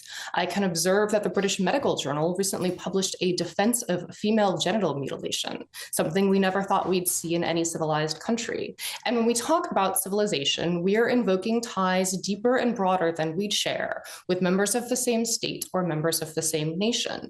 When we talk about shared civilization, we are talking about the free world in the United States, in Britain, in Europe, that came together to beat Hitler, then beat communism. We are talking about the kind of society where contracts are enforced fairly, where half the population aren't veiled or mutilated, and where Charlie Kirk and Charlie Hebdo are both allowed to speak. I think you're right that there's a parallel part of British society that still wants to live in that kind of world. And you need to make a choice about whether you're going to allow two-tier policing, two-tier court systems, two-tier views of whether women are persons or not. And I think civilizational self-confidence, which we espouse in our national security strategy, means choosing to be the kind of civilization Britain historically was, and I think could be again. Now, Sarah, in reaction to your national security strategy, in particular reference to threats that you described around mass immigration, some reporters said that it was pushing the racist Great Replacement conspiracy theory. What do you make of that charge, which was very widespread in the coverage of that strategy and its description of European mass migration? I mean, look, people openly pushing mass migration for over a decade openly crowed and boasted that migration was changing public opinion, it was changing the composition of the population, that there would be more voters inclined a certain way. And I think actually electoral trends have complicated that view because we saw a surge of support among Black and Latino voters for President Trump in the last election. But nonetheless, the same advocates of mass migration who rely on mass migration to change the composition of the electorate then call you a conspiracy theorist if you express any concern about that. Charlie, I think it's common sense that when you change the people who live in the country's values change too. And I think our national security strategy acknowledges that, and you don't have to agree with us on it. But Brits should at least be able to have that conversation without being banned from the internet or dragged out of the airport under a terrorism law, which has happened, or dragged out of the bath under a public order law, which has happened to Brits, or sentenced to jail for voicing common sense arguments about issues like DEI. That's also happened to Brits. OK, Under-Secretary of State for Public Diplomacy, Sarah Rogers, thank you very much for your time here on GB News. Right, I'm joined now by the Deputy Editor for The Spectator, Freddie Gray, for his reaction to that. Freddie, let's start at the top, because it seemed that Sarah Rogers was pushing back very strongly at the idea that the US brokered peace deal is closer to the Kremlin than it is to Kiev. But when you speak to most commentators, they certainly share that view. I think that's what the most pundits think. I think what's clear is that the White House feels it has made more progress with Russia than it does with Ukraine. It finds Ukraine very frustrating to deal with. Certainly senior leadership in the White House, from the president down, finds Zelensky a frustrating figure to negotiate with. And it's interesting already in this latest possibility of peace. This is coming from the Ukrainian side. The Americans are not sounding quite so enthusiastic about it, probably because they can see what most people can see, which is that Russia are not going to agree to these 20 points, the 20 points that Ukraine seems to be laying out. And one of the key sticking points is territory. Obviously, that is open for negotiation, it seems. But the other big point that Ukraine won't budge on, and Russia doesn't seem willing to budge on, is Ukraine's military. I think Ukraine are insisting on having a force of 800,000, I believe. And that is something Russia deems unacceptable. Russia will also deem it unacceptable that Ukraine is not part of NATO, but has Article 5 protection. Therefore, if Russia incurs on what's deemed to be Ukrainian territory in the future, Article 5 could be triggered and all the NATO countries would be at war with Russia. That is also unacceptable to Russia. So I think the reason Americans rankle at this idea that they are closer to Russia is that they feel that Russia is a negotiating partner they are having talks with, and they're talking about the future. There's all these big business plans lined up between sort of powerful American entities and businesses and Russian businesses and so on. And they're getting quite excited at that prospect. And then they see Ukraine as just obstinately, refusing to budge. And they're not very sympathetic, I think it's fair to say, towards the Ukrainian side. And that is where Europeans disagree with America. Yes, be interesting to see how those elements are ironed out in the coming days, or indeed if they are at all. But Freddie, referring to the rest of the interview that Sarah Rogers gave us, some of the most fighting talk I've heard from an American official publicly about the state of Europe, talking about free speech, people being dragged from baths for expressing a view on mass immigration, taking aim at mass immigration itself as well. Sarah Rogers there even referring to an article being published in defence of female genital mutilation in Britain and talking about parallel societies. It does feel sometimes, doesn't it, that the US is sort of attacking the failures of European policymaking and sort of outlining areas where we've gone wrong over recent years. Well, it does feel like, I thought it was a fascinating interview, by the way. Congratulations to you for getting it. I mean, it is that's exactly the dynamic, isn't it? We have a lot of Brits who feel that what the Americans are saying is true, because it is true. We do have free speech problems in this country. We do have mass migration problems in this country, and we aren't allowed to talk about it very often. And that is something that J.D. Vance in particular, as you mentioned, is taking very seriously. It's something the State Department's taking seriously, and it's something the national security team in America are taking seriously. And it's interesting dynamic because you have British leadership just sort of, guffawing. And every time Trump has mentioned it to Keir Starmer, Starmer says, oh, we have a very proud tradition of free speech in our country, and we will do for a long time to come. As though sort of, who are you to, sort of polite way of saying, don't lecture us about free speech. But these are not fake concerns. These are real concerns. People are being arrested for what they post on social media. People are going to prison for opinions. And that is not something this Trump administration wants to see. And I, for one, as a Brit, am very pleased that they are pushing Britain on this. And I hope they push a bit harder. Yeah, certainly drawing a spotlight to that. Thank you very much, Deputy Editor for The Spectator, Freddie Gray. Thank you for your time this afternoon. Well, I'm joined in the studio by political commentator Fahima Mohammed for her reaction to those comments from Sarah Rogers. Fahima, she has got a lot of points that are legitimate, right? I mean, they're straight up true. We have a massive issue in Europe about free speech, and it sometimes feels as though there's this tension between multiculturalism and free speech. The two don't necessarily go together very well. It feels as though people who defend multiculturalism don't want much criticism of it to go ahead. Certainly that's what it seems like the law is in a lot of countries in Europe. I don't think so. I think that we do have free speech, and I don't think that free speech is absolute. I think it depends which side you are favouring, that some people will argue. Exactly. So I think... It does depend which side you're on in terms of who goes to jail. Exactly. The goalpost kind of, differs, and it swerves from one end to another depending on where you're sitting from. I think a lot of people, for example, if they see someone like myself, a Muslim female wearing the hijab, they don't want to even hear my voice. They don't want to hear what I have to say. I don't like sitting in echo chambers. I like to be challenged. I like to be countered. No one has to agree with me, but I do feel someone like myself is a perfect example that people don't like to see because they don't want free speech because it doesn't align with their free thoughts. OK, well, I'll put it to you. I mean, in Germany, we've recently seen an investigation by 60 Minutes in the US. They went along and met with prosecutors there, speaking to people, and they were watching people being arrested for opinions they'd posted online. Now, you'd spoken about how people don't want you to have free speech. Certainly not the case here right now.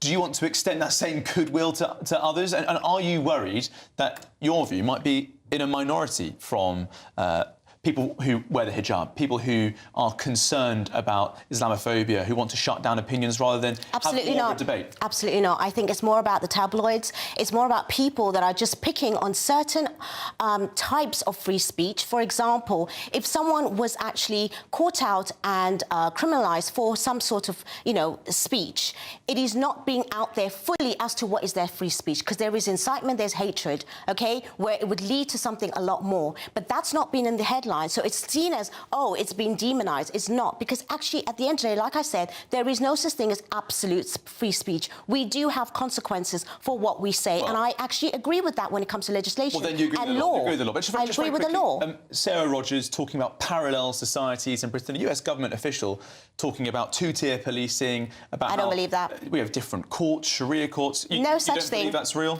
Absolutely not, because we hear people. Seems to suggest otherwise. Reporting is reporting. It's just like psychological facts. Not necessarily. It depends on what sort of empirical research you are looking at the end of the day. So you reject the US government position there? What's absolutely. I think that we have free speech, and I think we have laws to, set, genuine sort of deadline and sort of, discrimination against people that are going to incite and cause more harm than just work. Got to leave it there. Appreciate your view. Thank you very much. You're with me, Charlie Peters, on GB News. It's 23 minutes past 4, and still to come, are military gap years a good idea? I'll be speaking with the great Colonel Richard Kemp to get his take. And next is the Prime Minister on the ropes. Very keen for your views. gbnews.com/your say. This is GB News. See you in a moment.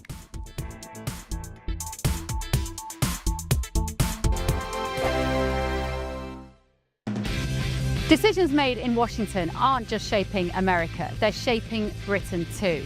From migration to global security, from crime to health. Whatever happens in the White House today will be felt in your town or city tomorrow. That's why The Late Show is live from Washington, D.C. Cutting through the politics to show you what it all means for Britain. The Late Show live every night at midnight. Only on GB News, Britain's news channel. Patrick Christie's Tonight, weekdays from 9 p.m. You that every one of those tickets will be sold. Guaranteed. I guess they because will. They'll be corporate ticket, that's the things that will be corporate organisations that buy the tickets en masse. Is that the ticket price from FIFA for the game, or is that the uptick? No, that's the legit price.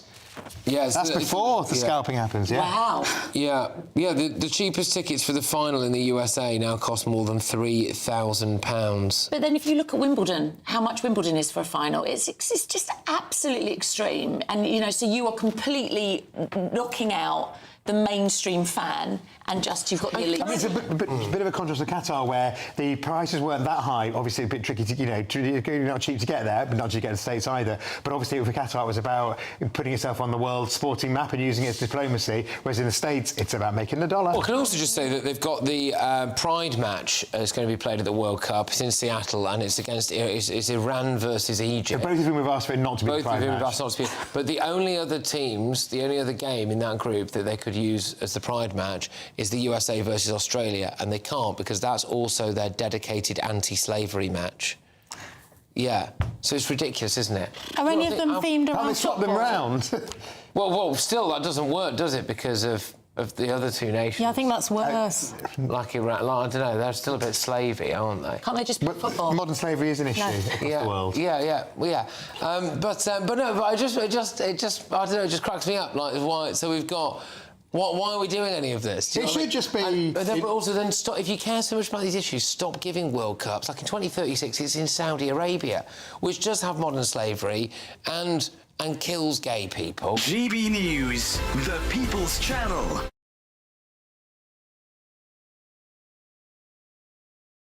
Exciting news. Every Friday, my Patrick Christie's Tonight Show is going to have a twist to it.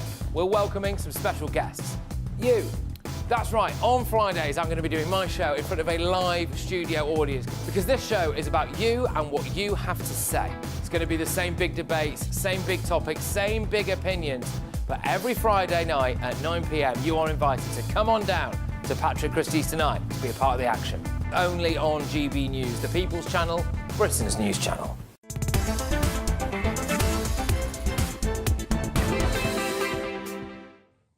Welcome back. You're with me, Charlie Peters, on GB News, on TV and on digital radio. It's 26 minutes past 4. Now let's discuss Sir Keir Starmer's future, because it's set to be determined in May when council elections across the UK are holding those elections, and that verdict is coming from pollster Lord Hayward. He's predicting heavy losses for Labour in English council seats, defeat in the Welsh Senedd and a battering in the Scottish Parliament. So, as a new year approaches, can the Prime Minister turn things around? Well, joining me now is the political commentator Suzanne Evans. Suzanne, compliments of the Christmas season to you. Thank you very much for spending your Saturday afternoon with me here on GB News. Let's start with these predictions from the pollster. They make for bleak reading for Labour voters. They certainly do. You've been asking, Charlie, is Keir Starmer on the ropes? I'd say he's almost out for the count, or he might well be out after the counts in the elections in May. Now, obviously, Reform UK have been making much of the fact that some elections have been cancelled. 63 councils have been given the option to defer their elections and stay in office. 4 mayoral elections have been cancelled, but 3 are still going ahead. And of course, we have still got the Welsh and the Scottish elections as well. And Keir Starmer is predicted by Lord Hayward to do very badly in all of them. Let's have a quick look at Lord Hayward. He's a former Conservative MP. He lost his seat to Labour in 1992. He's now a Conservative peer, and he's an election analyst. And it has to say that he has a pretty good track record when it comes to predictions. And what he's saying, his words are actually very strong. He's saying that they are in for one hell of a battering come May next year. He's predicting very, very heavy losses for Labour, who he says they will lose ground to the Green Party, to Reform UK, to the Liberal Democrats, and in the London elections next year to the independent pro-Palestine candidates. Certainly, he's having a very hard time of it. Behind the scenes, I think we frequently see other Labour MPs gearing up for a potential leadership election at some point, either before or after May next year. So on the ropes, yes, very, very definitely. Certainly, if Labour does have a very poor showing in May in all the elections that are still going ahead, his leadership is potentially going to be up for challenge. Well, Suzanne, I don't believe in fate. I think that people can always change things around. Nothing in life is certain. And for Sir Keir Starmer, there are surely ways out of this. Loads of people voted for him. Lots of them will be watching right now. They'll be furious at how badly things have gone. But what are the things that Sir Keir Starmer can do to turn around his fortunes? He can't just copy the manifestos and the proposals of his opposition, but he could certainly put in new policies that back up the strong language, couldn't he? Those channel crossings could be stopped, and the economy, with a few growth-boosting measures, could get back on the green again. There is a way out of this for him. It's just curious that he's not taking it. Well, there is a way out of it. Absolutely there is. But the question is Keir Starmer prepared to take that way out? And all the evidence suggests that he most certainly isn't. On the one hand, he's talking about stopping the boats and smashing the gangs in the Labour Party manifesto. That clearly hasn't happened. Rachel Reeves' head is arguably on the block as well when it comes to her future, one might add, because the economy is performing so badly, GDP stagnant, potential recession around the corner, unemployment up, growth down. The policies that Labour have put in that were not in their manifesto, policies on the Chagos Islands, policies on tax rises for business people, adding an extra tax on jobs, the inheritance tax on farmers, stripping older people of their winter fuel allowance. Now, I know there have been U-turns on some of these things, but these are the kind of issues that have made Labour very, very unpopular. And there comes a point where they can only do so many U-turns. And if you do too many U-turns, you end up looking weak and hopeless and completely incapable of governing, and nobody seems to know where you are. But I think the fundamental principles, there's the idea that Labour really are very keen on taxing so-called rich people a lot more. They're not going to backtrack on that. Their own MPs won't let them. And this is the thing about having a big majority in Parliament. It's very, very useful for getting your policies through. But if you try and push forward policies such as welfare reform that was not in your manifesto, then a lot of your MPs are going to revolt and you're not going to be able to get those policies through. Okay. Susan Evans, we have to leave it there. I'm sorry. Political commentator Susan Evans, thank you very much for your time. It does increasingly feel as though it's government by the backbenches, but Labour, they say they've got plans and they're going to crack on with them. Right, it's 31 minutes past 4. You're with GB News, watching me, Charlie Peters, and still to come, it's time for the Great British Debate this hour. And I'm asking, is it rude to return your Christmas gifts? And next, are military gap years a good idea? We'll be speaking with Colonel Richard Kemp to get his take on this latest strategy for retention. But first, let's get an update on the news headlines with Bethany Elsey.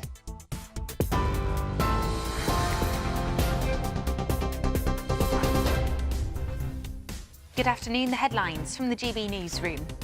Russia strikes Ukraine with around 500 drones overnight, leaving hundreds of thousands without power. That's ahead of a meeting between the US and Ukrainian presidents in Florida tomorrow. State of emergencies have been declared in both New York and New Jersey as winter storms caused thousands of flight cancellations. The senior union leader is urging the government to improve workers' living standards after a survey revealed 1 in 5 are skipping meals every day. A gap year scheme to give school and college leavers under the age of 25 a taste of the Army, Royal Navy or RAF without a long-term commitment starts in the spring. You're up to date. I'll have more for you at 5 o'clock. Take the GB News family with you on any device. As long as you have an internet connection, tune into GB News anywhere on the planet or beyond.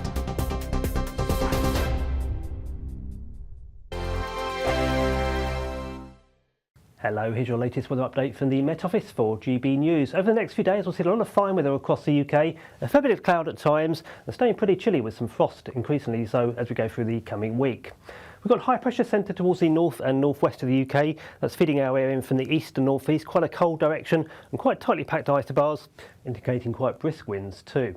So as we head into the evening and through the overnight period, we'll see quite a bit of cloud feeding in from that northeasterly direction, giving some patchy rain or drizzle in places. The best of the breaks generally up towards the north and northwest, certainly across Scotland, fairly clear skies at times. That will allow a fairly widespread frost to form here by the morning on Sunday, and a few freezing fog patches also likely here by the early hours. Temperatures below freezing then across parts of Scotland, but mostly frost-free, with temperatures holding up just above freezing across the south of the UK. So we head through Sunday then. To start the day, a lot of cold weather across Scotland, some early sunshine coming through once the fog and frost lifts, but some of that fog could well take a while to clear on Sunday. A few brighter breaks coming through at times across Northern Ireland, and then we head into quite cloudy skies across England and Wales. Again, the cloud thick enough in places to give 1 or 2 spots of rain. The best of the early brightness across England and Wales out towards the far west and southwest. Heading through the rest of Sunday then, once that fog does go finally clear across Scotland, plenty of fine weather to come, lots of sunshine here, some sunshine at times across Northern Ireland, a few breaks across northwest England and West Wales, locally down towards the far southwest, but elsewhere quite a cloudy day in store. Again, the cloud thick enough in places to give the odd patch of rain, and then later in the day some clearer skies coming into the far southeast of England. Temperatures generally speaking close to average, but still quite breezy, so feeling chilly out and about, and temperatures certainly suppressed across the north where the fog is slow to clear. As we head into the evening on Sunday, frost soon returning across Scotland, and some frost also forming under clear skies towards the south and southeast of the UK. And as for the next few days, well, into the early part of next week, it stays pretty quiet across the UK, some sunshine developing during the day, but certainly quite a bit of frost around as we go into the overnight periods. Hi, I'm Michelle Dewberry, and my show is your opportunity to cut through all the noise and dive in headfirst to some robust debates. Ideas clash. Situation, because the failure is you're deliberately avoiding my point. Nothing's held back. And if you think this is the end of it, wait for more. And we do not shy away from the difficult stuff. Sometimes I want to shake people and say, if only you understood. So join me on Jubes & Co weeknights at 6 p.m, only on GB News, Britain's news channel.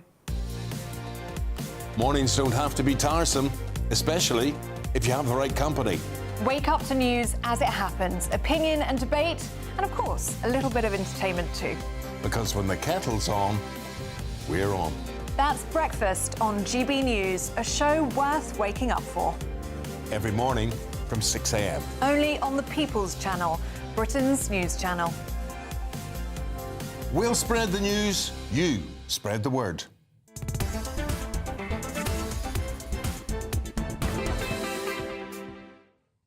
Welcome back. It's 36 minutes past 4 and you're with me, Charlie Peters, on GB News.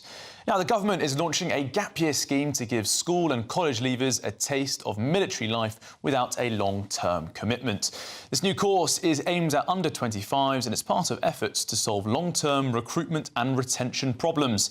Applications to be part of the first 150 recruits open in the spring before expanding to more than 1,000 per year. The placements of up to 2 years will be paid. So let's get the thoughts now of Colonel Richard Kemp, who joins us. Colonel, thank you very much for your time in this Christmas limbo period.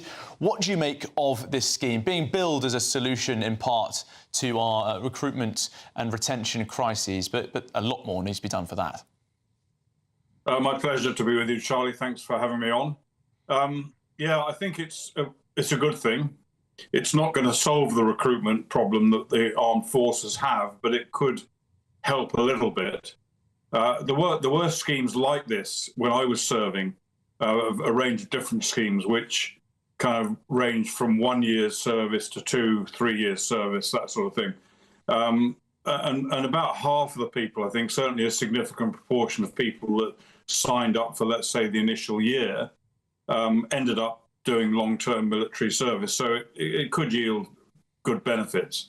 I think, I mean, the one thing that would strike me about it that probably the government's addressing is there does have to be some kind of difference between the amount that someone who signs up for 2 years, which I think is the case in the Army scheme on this, and someone who signs up for the normal 4-year period. There does have to be a difference, I think, in pay to make sure that someone who's prepared to put the longer term commitment is properly incentivized and rewarded for that. Now, one of the, I suppose, curious elements of this is that we already have the Gap Year Commission for officers. This is now coming in for broader parts of the military, for other ranks as well. But it's quite a small scheme, just 150 to start with.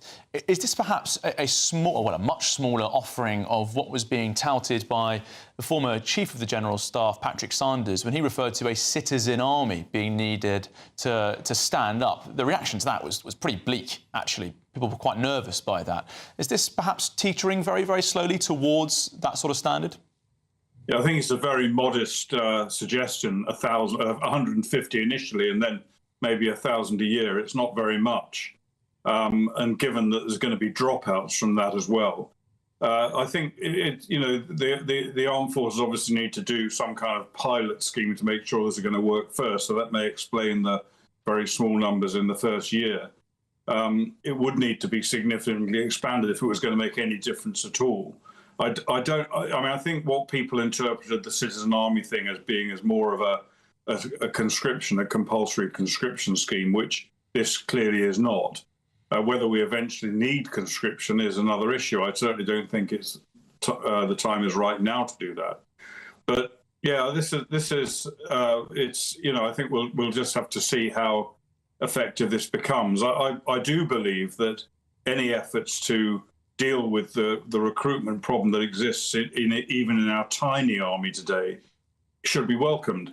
But much more is needed. And I think the biggest recruitment problem we have is not a lack of potential volunteers, but that the really atrophied recruitment system, which has been outsourced to private sector to save money and is just not working. It could work much more effectively if it was properly gripped and preferably returned in-house into the armed forces.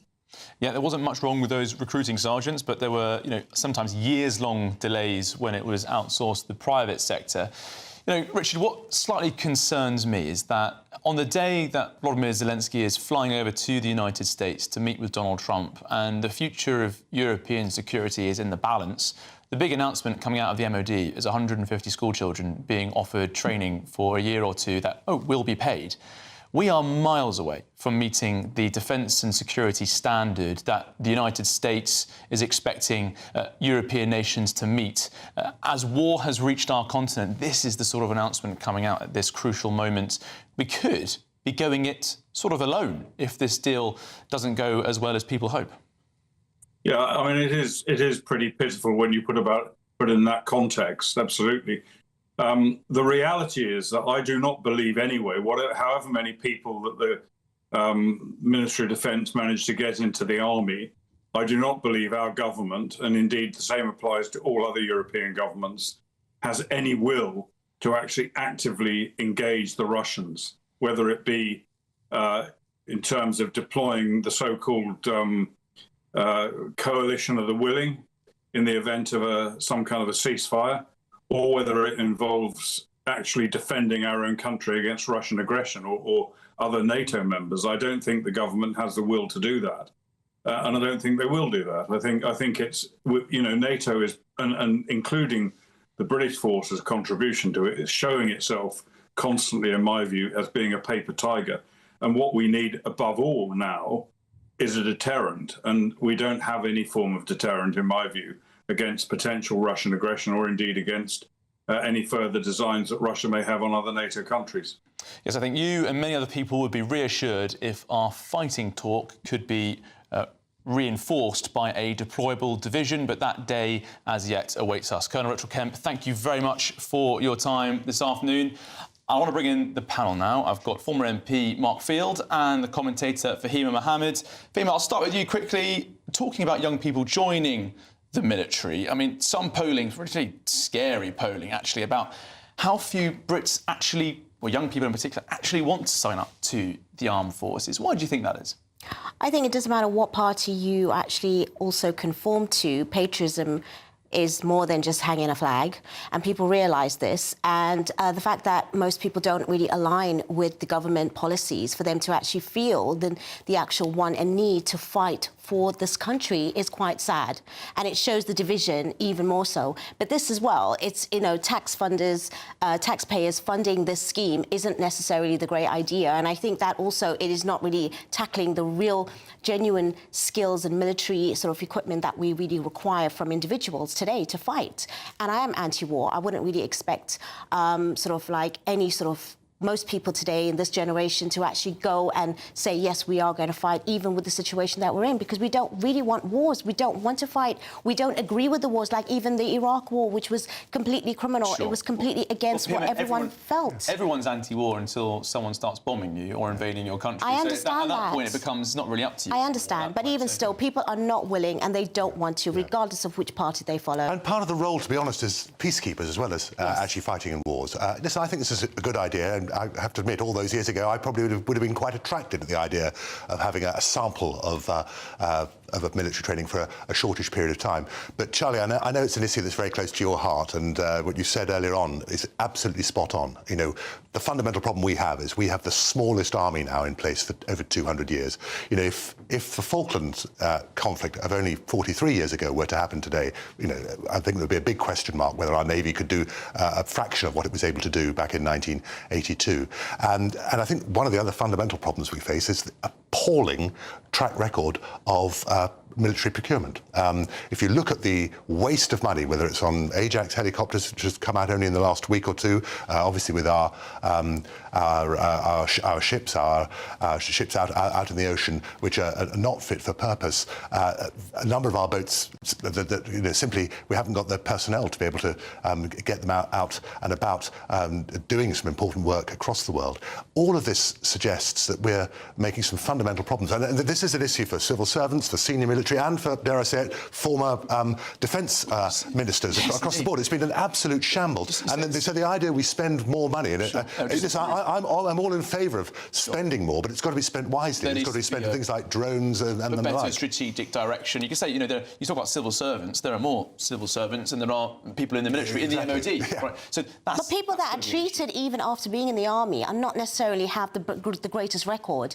They haven't actually been given the kind of like, you know, the aftercare, the after sort of like, you know, support from the government, even when they fought in the wars. So even recently, so we've seen that, and we've seen even some of the military sort of like, you know, that's happened even, like I mentioned before, in Iraq, where they've actually shown how they've actually, you know, taken advantage over their actual status as well. Yeah. So there's so many problems to this that I don't see this happening anytime soon. And this is just using youngsters as a marketing tool because they can't get the sort of, you know, recruitment in.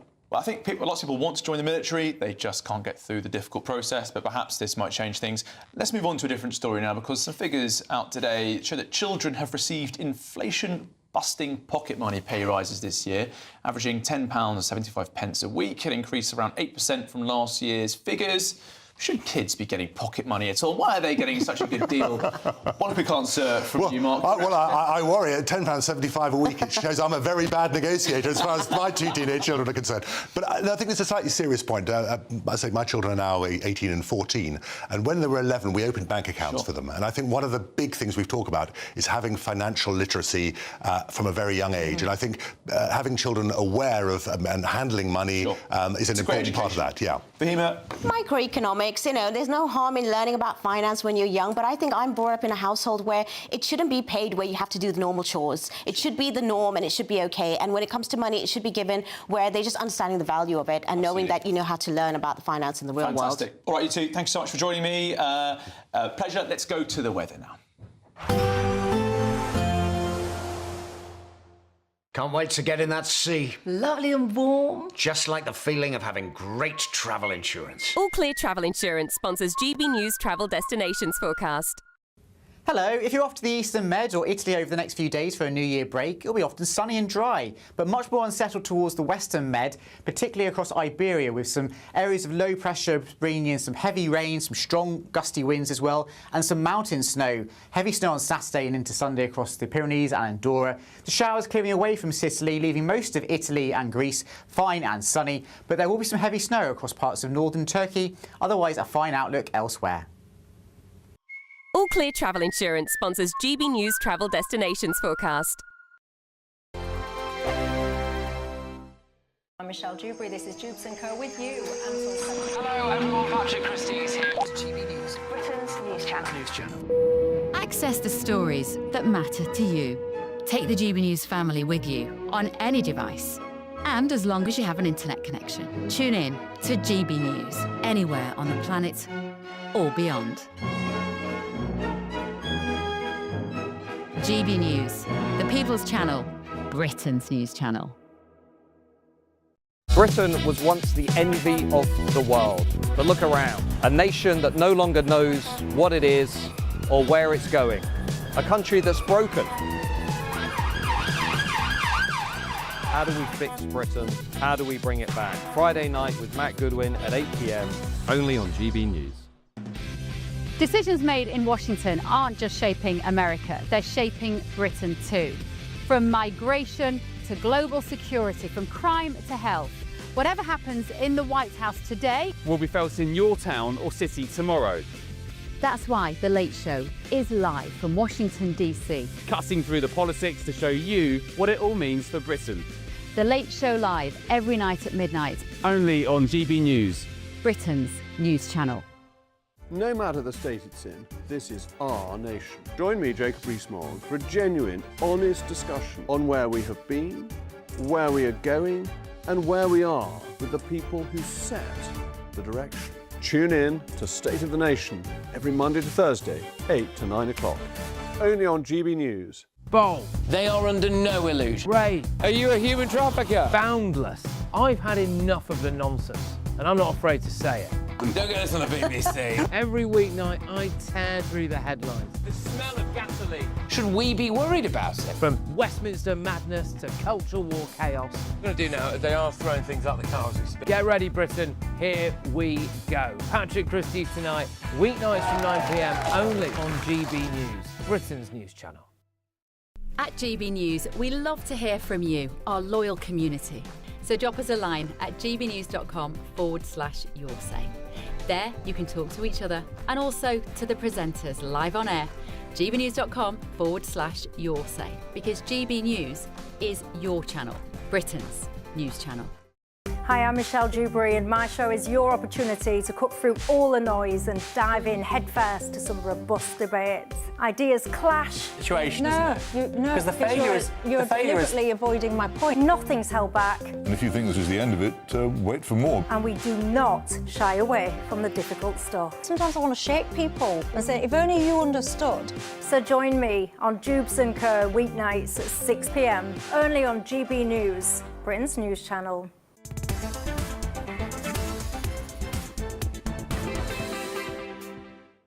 Welcome back. It's 51 minutes past 4. You're with me, Charlie Peters, on GB News. And a survey has revealed that about a fifth of people received an unwanted or unsuitable gift during Christmas. So we're asking today, is it rude to return an unwanted Christmas gift? And joining me to discuss, the former Conservative MP Mark Field, political commentator Fahima Mohammed. Mark Field, what did you return this year? Well, I got very, very close to returning something, partly because both my wife and son bought me the same book, which wow, they just are great. And I should say it was Ian Dale's a peerless book on British by-elections, which I'm afraid shows what a political geek I am. But luckily, on the 23rd, I discovered that this had happened, or rather, they spoke to each other, and so Frederick, my son, very quickly went back to the shop, and we bought a couple of other books to take its place. So very, very narrowly avoided it. Fahima, do you do Christmas presents in your house? We do, for the children mainly. But the thing is, I do feel I'm brought up maybe old school, where we have to be grateful and not return anything and just be accepting as to what we are given. And, you know, I think the whole point of, you know, that sort of like feeling that you have to get what you really want, it takes away the surprise, it takes away the gratefulness, it takes away the element of Christmas and what it means. Too right. It makes me cringe in my Absolutely horrible to be able to return that. Exactly. People complaining when they get a gift. Exactly. What happened to just being, you know, happy that someone's actually thought about you? Yeah. And there are reusable gifts, particularly gifts of food and wine. Yes. If you don't want to drink a bottle of plonk that's been given to you, someone else might. Re-gifting, you better make sure you remember who's told you, who sent you that gift. You don't send it back to them 12 months later. But yes, listen, I think obviously you don't want to have a duplicate thing, and it might be that you think, oh well, that book's so nice. That green tie, I'd rather have a blue tie, and quickly go and swap it, and you can think it's the same gift that was given on that basis. But it's listen. There are small and bigger Christmas gifts, I guess, and that's also the definition. Sure. I mean, it's the thought that counts. I can't think of the sort of gift I would want to return. I mean, unless it was deliberately offensive against me and I sort of couldn't stand. But I can't really think of it. No, absolutely not. It's the whole spirit of Christmas is you just accepting what has been given to you. That person has made the effort to buy something for you. That should be enough, regardless of what it is. I really don't believe in returning gifts. Well, Susan on gbnews.com/your say says, OMG, the serious stuff of receiving unwanted presents. Seriously, I'm off to watch Fox News. I tell you, Susan, we're doing the exact same segment. You'll tune in and they say, Susan got some dreadful Christmas presents. Well, thank you both. I'll see you both very shortly in the next hour. You're watching Nana Queer with me, Charlie Peters, on GB News. We've got lots more coming up, but first, it's time for the weather.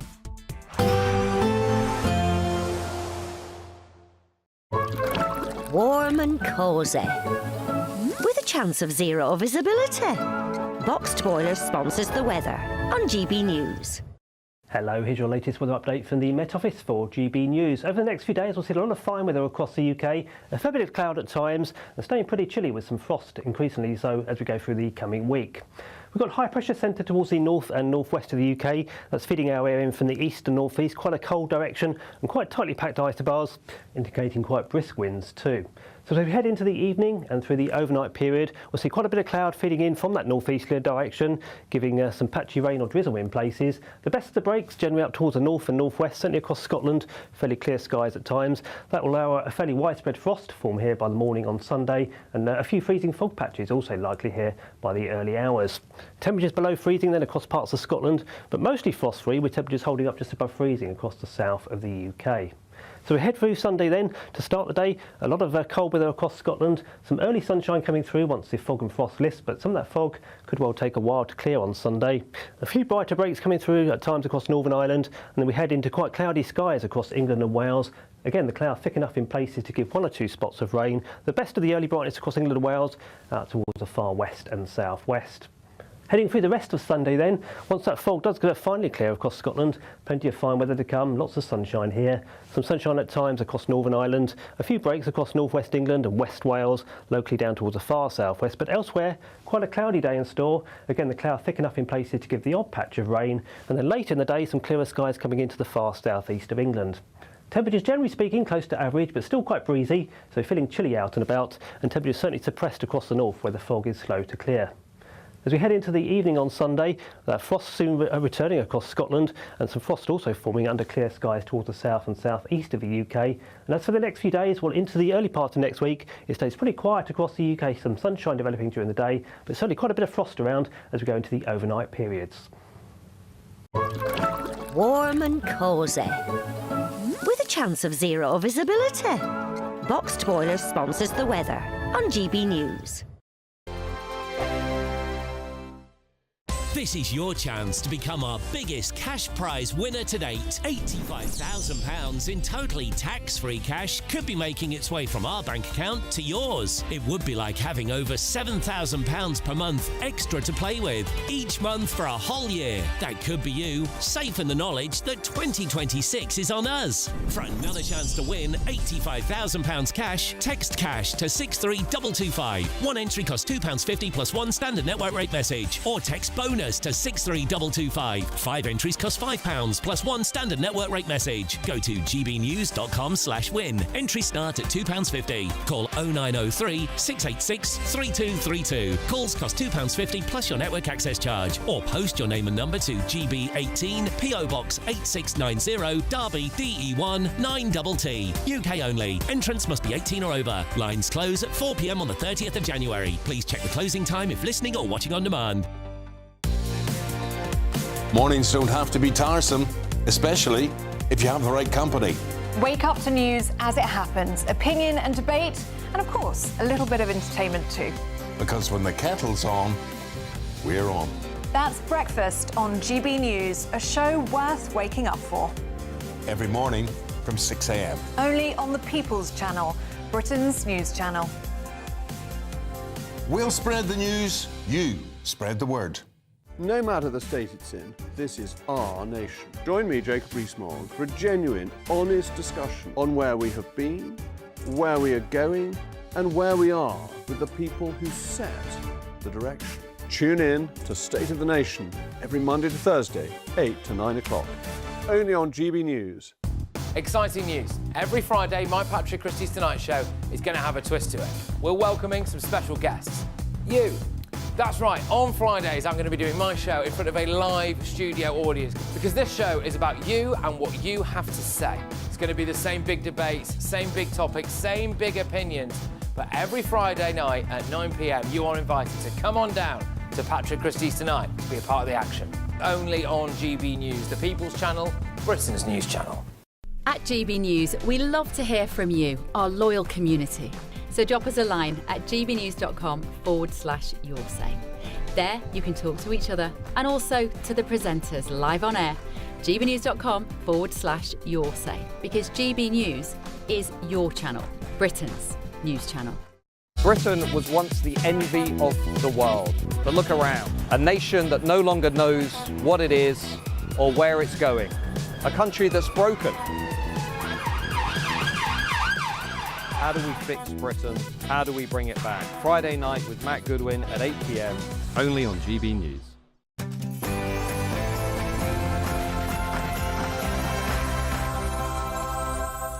Hello and welcome to GB News on your TV and on your digital radio. I'm Charlie Peters, sitting in for Nana Akua, and for the next few hours, me and my panel will be taking on some of the big topics hitting the headlines right now. And the show is all about news and views, mine, theirs, and of course, yours. We'll be debating, discussing, and at times disagreeing, but of course, no one at GB News will be cancelled. And joining me for the next hour are Mark Field and Fahima Mohammed. Confident in our mission for growth, and I'm confident, completely confident in my team. Completely confident, but some pollsters are saying that may have been misplaced, because some polling has predicted that Sir Keir Starmer could be heading for a complete wipeout at May's elections. Also coming up, Russia strikes Ukraine in a barrage of drone and missiles overnight, as the Ukrainian president is flying over to Florida to meet with the US President Donald Trump. Can Trump and Zelensky come to an agreement to end the war in Ukraine? And some live pictures here, because the Ukrainian leader is about to meet with Canadian Prime Minister Mark Carney before he holds those all-important crunch talks with President Trump. Stick with us, we'll bring you that moment live. And elsewhere, back in Britain, Labour is planning to crack down on a second home tax loophole, because currently many holiday home owners can avoid council tax by registering to pay business rates instead. What do you make of these plans? Elsewhere, the British Museum's plan for a red, white and blue ball has sparked a row. Of course it has, with some staff claiming the theme is in poor taste, following a rise in flag hoisting across the United Kingdom. Right, let's cross over now to Bethany Elsey. She's got all the latest news headlines.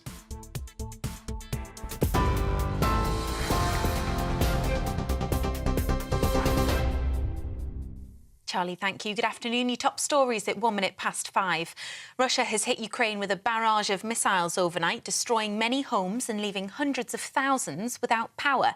Meanwhile, Ukraine's President Volodymyr Zelensky has landed in Canada and is due to speak with Prime Minister Mark Carney any moment. We'll, of course, bring that moment to you live when we can.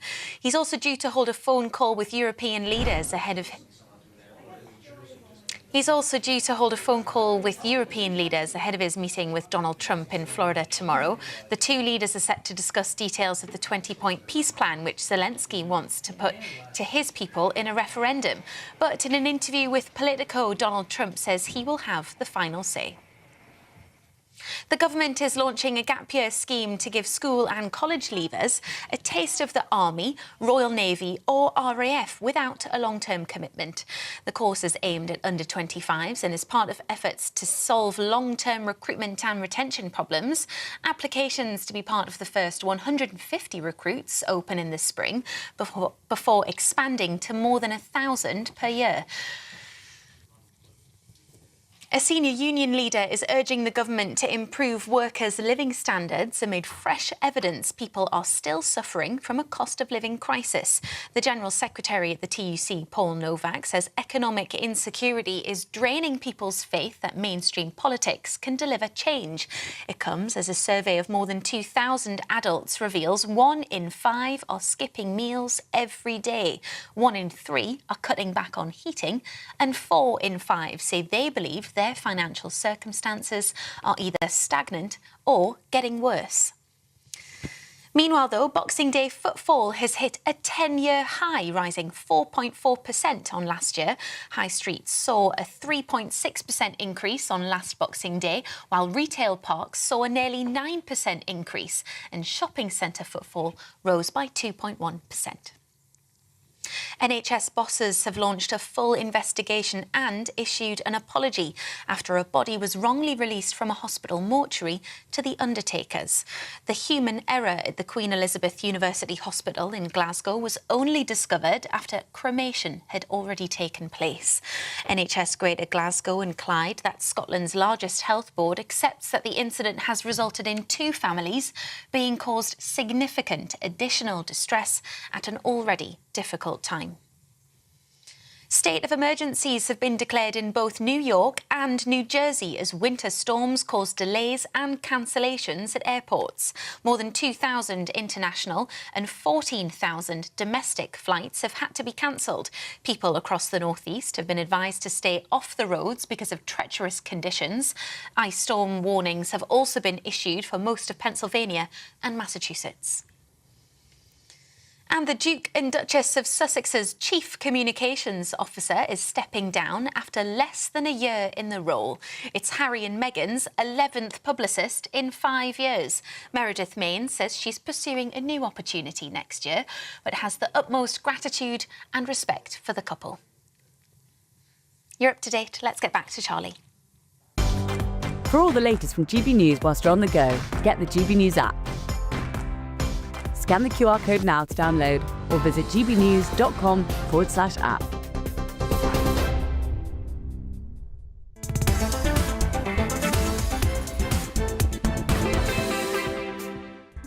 Thank you, Bethany. Welcome back. You're with me, Charlie Peters, on GB News, covering for Nana Akua. Now, pollsters have said that Labour is set for big losses as the Prime Minister's future is set to be determined in May at the council elections. And can Trump and Zelensky come to an agreement to end the war in Ukraine? Elsewhere, currently, many holiday homeowners can avoid council tax by registering to pay business rates instead. Can this go on? And the British Museum's plan for a red, white and blue ball has sparked a row, with some staff claiming that the theme is in poor taste following the Raise the Colours flag hoisting across the UK. What do you make of that row? That's all coming up in the next hour. And don't forget, of course, you can send your views, post your comments by visiting gbnews.com/yoursay or scan that QR code on your screen right now.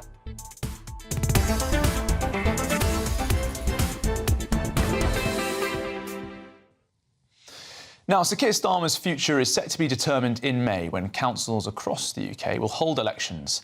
And the pollster Lord Hayward has issued a bit of a warning for the Prime Minister because he's predicting heavy losses for Labour in English council seats. He's predicting defeat in the Welsh Senedd and a battering in the Scottish Parliament. Well, joining me now is the former editor of Labour List, Peter Edwards. Peter, thank you so much for coming in this afternoon. It makes a very grim reading, this polling from Lord Hayward, but it's still quite a while away. There are ways out of this for the Labour government. What sort of steps do you want to see them take? Economic growth, get those NHS waiting lists down, and we're on the road now with the 40,000 extra appointments, a period of calm in the Labour government, no more resignations, clear articulation of what the purpose is of a Labour government, which is cost of living, cost of living, cost of living, with a bit of immigration of small boats on top. And I think the briefings have got to stop. Everyone from Keir Starmer downwards has said the briefings against individuals have been a disaster and the public don't care. I think a lot of them are forgotten by the public, but what voters do remember is disunity and chaos. So let's not go down that route. They remember the infighting. And Peter, you said a clear articulation of the government's mission-led government, a term they're not really using anymore. But Sir Keir Starmer, in his occasional interventions, his sort of public interviews he's given, reflecting on his premiership, he's often said, when reflecting on his first year or so, one of the problems we've had is we haven't explained ourselves well enough. We haven't sold our positives properly to the people. Do you still think that's the case, or is it now starting to become more of a policy and a leadership problem less than a communications problem? I don't at all think it's a leadership problem, although I do recognise the poll ratings are pretty poor, and Bob Hayward, the pollster's right. You know, Labour are going to do pretty badly in the May elections. That's inevitable. It's not inevitable, surely. I mean, surely the Labour government can do things to change elections in May. It's loads of time. Yeah, but it's not just about time. We all know that sitting governments get a bit of a kicking in local elections. Then add on top of that widespread loss of faith in politics, the 1 or 2 resignations we've had, in the economy perhaps not growing as we want. But I certainly believe there's still hope for Labour because I think they've made some good decisions, nationalising the railways, setting up an energy company, rebuilding relations with America and US, those 40,000 extra appointments for NHS. All those things to me are very good, and they're the type of things, unlike the cappuccino politics and resignations that do come up on the doorstep, and I say that because I've been a parliamentary candidate, but they all take a while to feed through. Yeah, and there's certainly, you've perhaps got that time for an next general election, but perhaps not for those local elections. It's going to be really tough people fighting local elections, and I've never been a local candidate, but I've campaigned many times in East and Central London for friends who are. It's going to be really tough, and I'll be out there helping Labour when we get into April and May. But there is time now. The idea that the result of the general election 3 or 4 years away has already been decided now is totally daft. Labour could well win that election, but they need to do a bit of heavy lifting to get to that point. It does seem to me a bit at the moment that one of the problems that Labour's leadership has is that they're not just infighting in terms of cabinet plotting and that briefing and the cappuccino politics that you put it, but also they're fighting their own backbenches an awful lot of the time. And you say this isn't necessarily a problem of leadership, but having a greater sense of management and command over his backbench MPs would probably solve a lot of the Prime Minister's problems. He's losing quite a few battles on welfare. He's now recently U-turned after pressure from those rural Labour MPs on the inheritance tax for farmers. It does seem increasingly as though the Prime Minister does get pushed over a touch when the rebellions happen on the backbenches. The U-turns are an issue, and if you look at people like Mrs Thatcher, who I obviously don't at all agree with her politics, but a lot of the time she was prepared to stick to her guns. Less so at the start, she was pragmatic, but I think Thatcher and Blair both found at times being consistent and taking a bit of heat for it is worth doing. I've got every sympathy with government over the welfare bill because almost no one in Parliament knows how to fix it, particularly the sickness bill for people of working age, you know, is forecast to hit around £100 billion a year. And that's something Rishi Sunak, Cameron, Theresa May, Osborne and so on couldn't fix. There's a different point that when you've got 400-odd MPs, and Tony Blair found this as well, there is just more room for rebellion It's just having a big parliamentary majority leads to more rebellions. If you've got a majority of 2, there are going to be fewer rebellions because the government's future is on the line day to day. He's burdened by doing so well at the last election that he's got so many MPs to command and manage, and also to potentially push back against him. Yes, you're grinning, but there is a bit of truth in that. You know, I agree. It's just almost a curious scenario to be in, where I've won so well, I now have to manage all these people. And for all the Prime Minister's positives, what his colleagues praise him for, one of the things they regularly say he struggles with is perhaps being collegiate and engaging in Parliament and recognising even all the MPs that he's got working with him. It's not quite that, forgive me, it's not quite that. I think he is collegiate as in a sense of he's not a dictatorial figure like Trump or Mrs Thatcher, but the point is slightly different, that he needs to be perhaps a bit more clubbable and a bit visible. That's what I'm talking about. So, House of Commons tea room. So for political junkies like me, that's very important. The wider public may not rightly care about this, but going around shaking hands, tapping someone on the shoulder. Tony Blair not just knew the name of all his MPs, but the names of a lot of great chunks of their family. And their pets, as well. Tap on the shoulder, how's your mum, how's your husband or wife, what's happening in your constituency, being visible. OK. Peter Edwards, former editor of Labour List, thank you very much for your time. Perhaps the route back to victory for Sir Keir Starmer will start in the tea room. Right, moving on now. It's 12 minutes past 5, and overnight Ukraine was hit by a barrage of missiles and drones.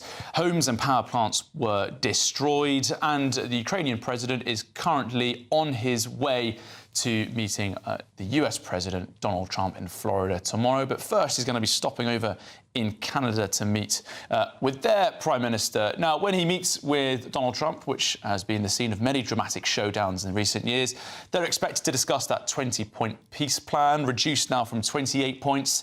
Zelensky says it's about 90% ready. He wants to put that to a referendum. He's referring to it as the Brexit moment in his country. We're joined now by US political analyst Eric Ham, who can reflect on this potential deal. Eric Ham, thank you so much for joining us on the programme this afternoon. What do you make of these claims that President Trump is a bit too close to the Kremlin when it comes to this whittled-down 20-point plan?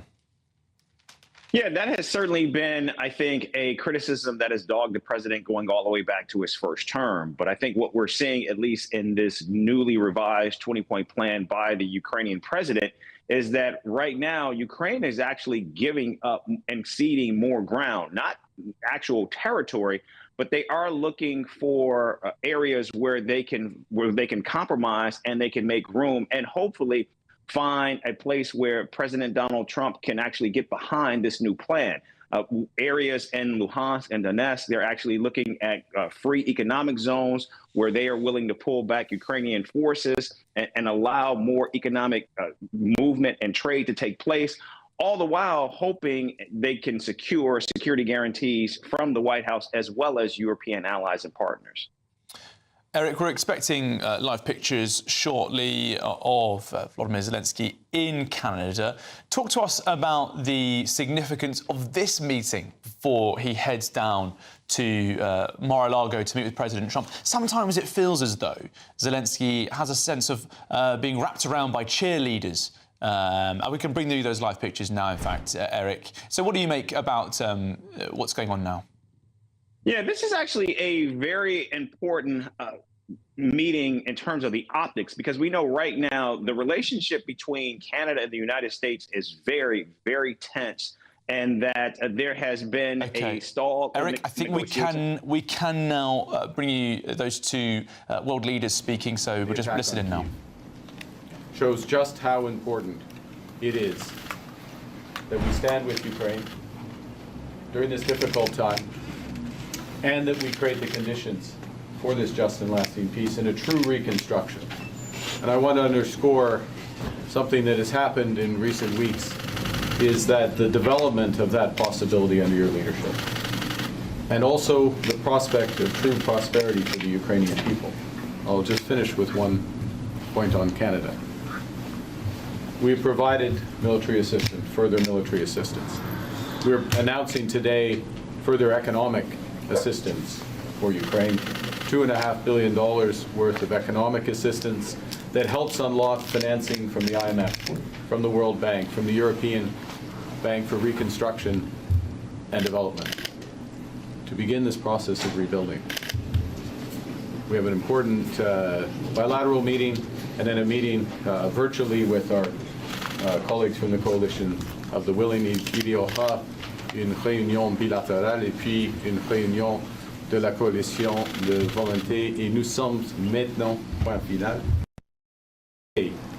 d'une négociation très importante avec Monsieur le Président Trump qui lui-même a créé des conditions clés pour une paix juste et durable. So, thank you again. Thank you so much. Thank you for having us. Dear Mark, Prime Minister, dear journalists, dear Canada, thank you for your support, first of all, and thanks for your the words that you mentioned about this tonight attack. It was really very difficult, hard attack. Russia launched more than 500 drones and dozens of missiles. And thanks for air defense of our partners, but it's not enough. And this attack is again Russia's answer on our peace efforts, and it's really it shows that Putin doesn't want peace, and we want peace. And he, the man of war, but he afraid to speak about publicly. But we see these steps, and what we need to stop this war in any way. And we need two things: pressure on Russia and sufficient strong support for Ukraine. We'll speak about it. We will speak about air defense, and it's really last weeks we had good steps in diplomacy, but we can't live in illusion that it gives us possibility to have less air defense. With Russia, it doesn't work. So thank you very much, Mark, for this meeting. We will have bilateral, and as you said, we will join our European friends. And tomorrow I will have, I hope, very important and very constructive meeting with President Trump. Very good. Thank you, everyone. Merci beaucoup. We'll go. Okay, we're just hearing there from Prime Minister Mark Carney and the Ukrainian President Volodymyr Zelensky. Mark Carney there speaking about how Canada will continue to offer assistance to Ukraine, speaking about economic assistance as well. I think we can go back now to US political analyst Eric Ham. Eric, your reaction to those remarks from the two leaders. As I was saying, it does seem as though whenever Zelensky is on his way to meet President Trump, he gets a bit of cheerleading from his closest allies elsewhere. Well, it's also not just his closest allies, but we're talking about nations that at one time, at least, were seen as very, very close partners, friends, and allies of the United States as well. And what we're seeing here is these are Western democratic powers that are trying to provide assistance to a country that is being attacked by a nation where they're woefully outmanned, outgunned. And of course, all nations certainly want to see this war end, even President Donald Trump, which is why we know this meeting is taking place today. I think the X factor in all of this, of course, will be this new plan. If the United States thinks that it's a good deal, we know President Donald Trump's own son, Jared Kushner, has been working on this. The question still remains, is this something that the Kremlin, specifically Vladimir Putin, can actually get behind? It's interesting hearing Zelensky there saying we need to end this war in any way. We need pressure on Russia and sufficiently strong support for Ukraine. But it does point to perhaps a man who's ready to accept a deal. 90% there. We heard from some commentators this morning who are sort of dampening those chances, thinking it was actually much more unlikely. But perhaps the language there from Volodymyr Zelensky reassuring for those who think that a deal is close. Well, I think it's more hopeful. What we have seen, what we're seeing at least on the ground, is the intensity of the fighting is ramping up, just as, of course, Zelensky is hoping diplomacy can actually be a gateway to end the war.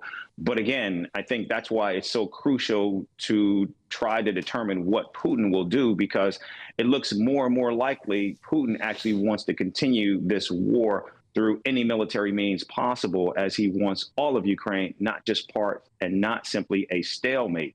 And I think what he's doing here is buying for time. So it will be interesting to see what President Donald Trump says in his meeting with Zelensky, and if he can find a way to actually move Putin closer to an end to this war. Because again, I think that's what's the biggest biggest X factor in all of this.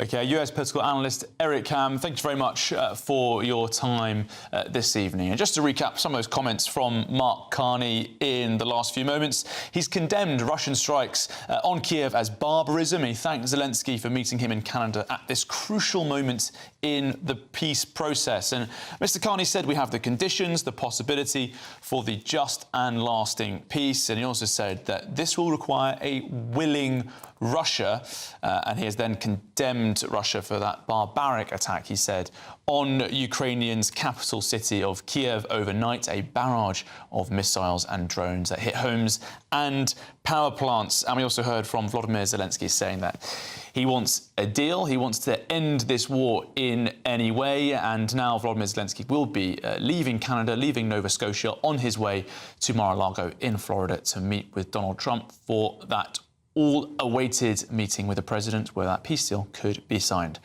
Right, it's 22 minutes past 5, and up next, is Labour declaring war on second homeowners, and is that fair? All that coming up after the break. Stay with us.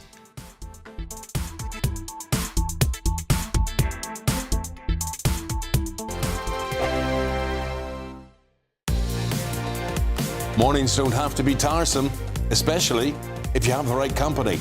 Wake up to news as it happens, opinion and debate, and of course, a little bit of entertainment too. Because when the kettle's on, we're on. That's Breakfast on GB News, a show worth waking up for. Every morning from 6 a.m. Only on the People's Channel, Britain's news channel. We'll spread the news, you spread the word. This is GB News, Britain's news channel. Thank you, Matt. Let's hear now from the King.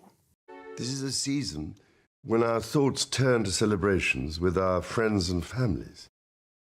In the midst of this festive period, I just wanted to ask you to join me today in finding a special place in your hearts and your minds and prayers for the hundreds of thousands of people across our United Kingdom who receive a cancer diagnosis each year, and for the millions more who love and care for them.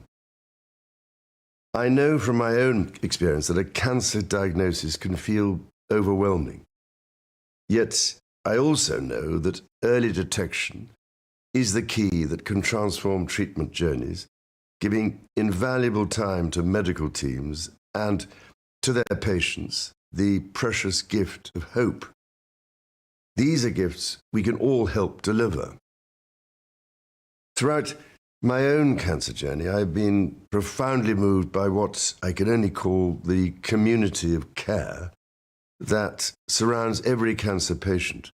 The specialists, the nurses, researchers and volunteers who work tirelessly to save and improve lives. But I have also learned something that troubles me deeply. At least 9 million people in our country are not up to date with the cancer screenings available to them.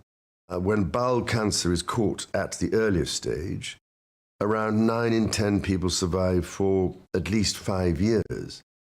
When diagnosed late, that falls to just 1 in 10.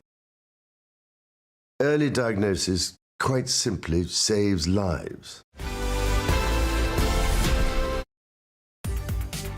From the school run to the home run, watch a new show for all of Britain. He can say whatever he wants. A straight-talking show where all voices are heard. And, you know, when are we going to stop talking about smashing the gangs and actually do it? With the stories that matter from every part of our country. There's a bit of a crash landing there for your Chancellor. Bold, fearless and standing up for you. That's me, Martin Daubney, 3 p.m. till 6 p.m, weekdays, here only on GB News. The People's Channel, Britain's news channel.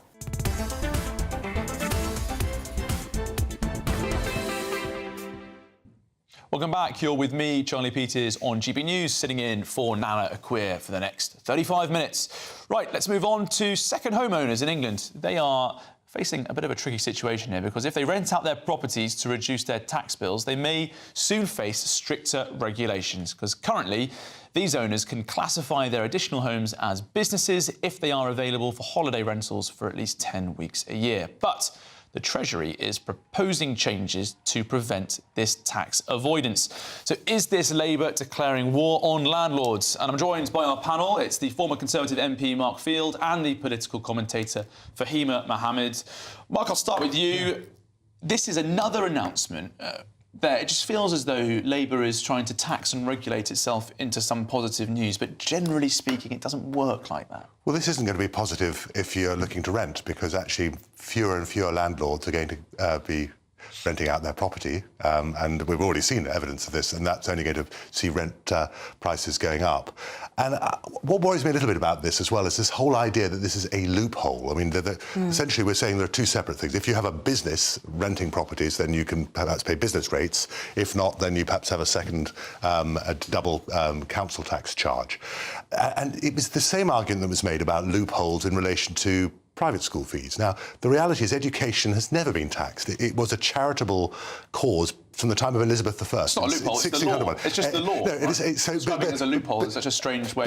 Well, no, it's an insidious way of doing it. I mean, I think from a left of centre perspective, the idea of a loophole is somehow that you're getting away with something you shouldn't be getting away with. And as I say, relating to education has never been taxed up until the time with private school fees. And again, the trouble again, it's a knock-on impact of that. Lots of children, thousands of children have been taken out of schools, and actually it will raise virtually nothing in terms of the new money, which was the very idea of it. So Fahima, can you see some unexpected or perhaps unwanted knockover effects for this proposed policy change? It's worth noting that a consultation is now open on next steps. It's likely to take effect from April 2027 at the earliest. There's plenty of time for the traditional Starmer U-turn.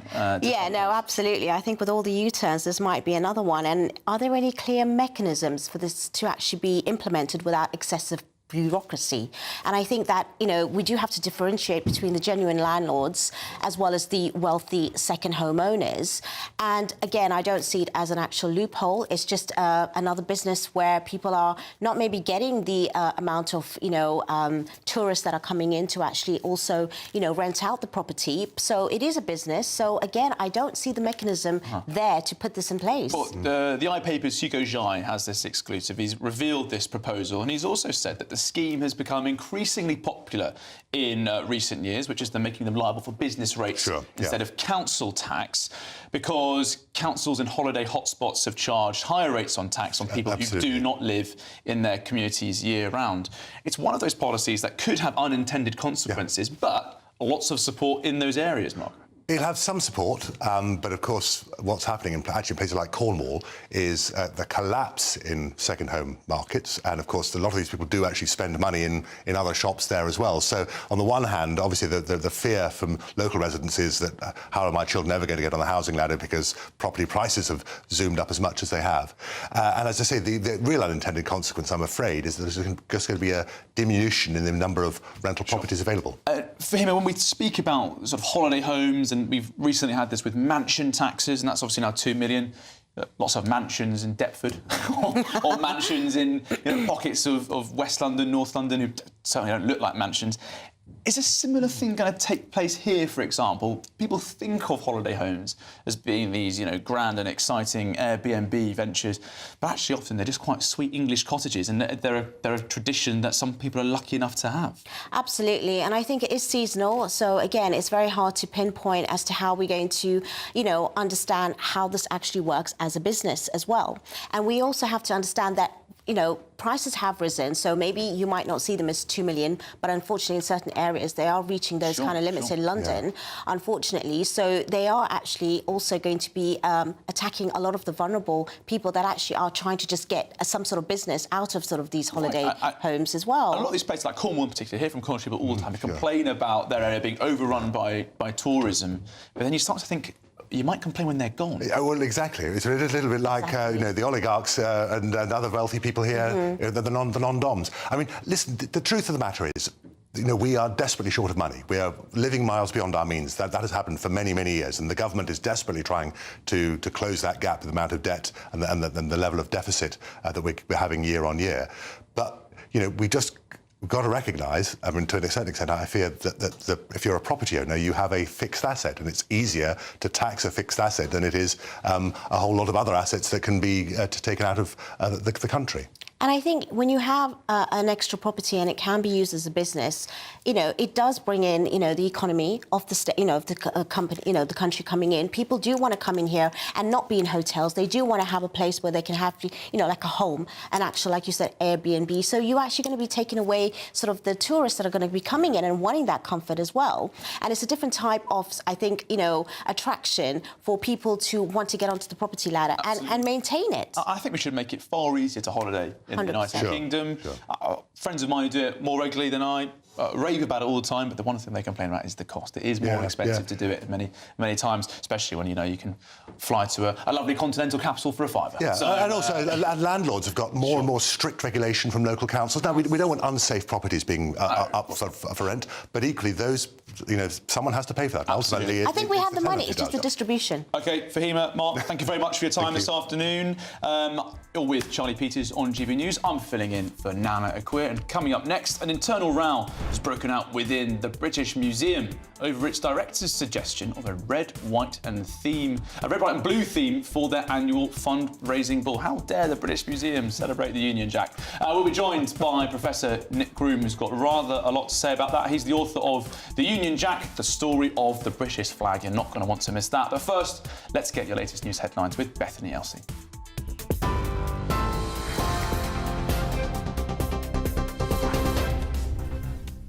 Good evening. The headlines from the GB newsroom. Ukraine's President Volodymyr Zelensky meets with Canada's Prime Minister Mark Carney to bolster support ahead of further peace negotiations with Donald Trump tomorrow.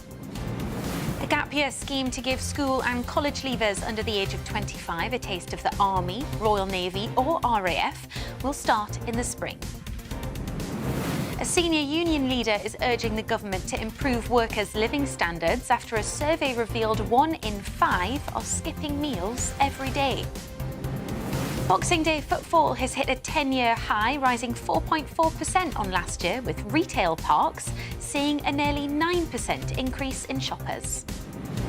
State of emergencies have been declared in both New York and New Jersey as winter storms caused thousands of flight cancellations. Those are your latest headlines. I'll have more for you at 6 o'clock. You can now watch GB News live across the United States of America and the world on Truth Plus. Scan the QR code to find out more, or visit gbnews.com/truth.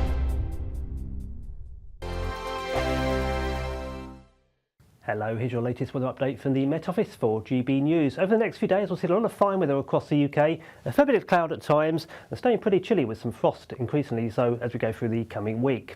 We've got high pressure centre towards the north and northwest of the UK. That's feeding our air in from the east and northeast, quite a cold direction and quite tightly packed isobars, indicating quite brisk winds too. So as we head into the evening and through the overnight period, we'll see quite a bit of cloud feeding in from that northeasterly direction, giving some patchy rain or drizzle in places. The best of the breaks generally up towards the north and northwest, certainly across Scotland, fairly clear skies at times. That will allow a fairly widespread frost to form here by the morning on Sunday, and a few freezing fog patches also likely here by the early hours. Temperatures below freezing then across parts of Scotland, but mostly frost-free, with temperatures holding up just above freezing across the south of the UK. So we head through Sunday then to start the day. A lot of cold weather across Scotland. Some early sunshine coming through once the fog and frost lifts, but some of that fog could well take a while to clear on Sunday. A few brighter breaks coming through at times across Northern Ireland, and then we head into quite cloudy skies across England and Wales. Again, the cloud thick enough in places to give 1 or 2 spots of rain. The best of the early brightness across England and Wales out towards the far west and southwest. Heading through the rest of Sunday then, once that fog does finally clear across Scotland, plenty of fine weather to come, lots of sunshine here. Some sunshine at times across Northern Ireland, a few breaks across northwest England and West Wales, locally down towards the far southwest, but elsewhere, quite a cloudy day in store. Again, the cloud thick enough in places to give the odd patch of rain, and then later in the day, some clearer skies coming into the far southeast of England.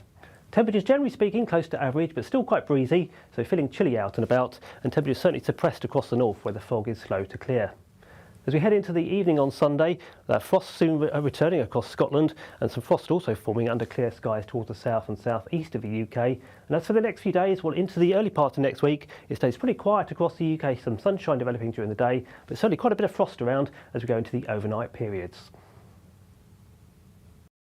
Westminster's full of talk, but out here, it's the real world. Am I allowed to talk now? No, that's it. This is where it matters, real people and real lives. That's what politics is all about. In fact, has Trump made a good start? No. Straight answers, no spin, and just a couple of pints. How many fingers have I got up? About 10. So join me for Lee Anderson's Real World every Friday at 7 p.m. only on GB News. The People's Channel, Britain's news channel. You want to know what's really going on in the corridors of power? Labour don't know what to do with you half the time, and that makes you quite lethal in the chamber. Get behind the headlines with Chopper's Political Podcast. Join me, Christopher Hope, as I sit down with the great and the good of British politics. We'll see where this ruling takes us. These are the stories shaping our nation. Chopper's Political Podcast, available now on all platforms. Listen in and stay ahead.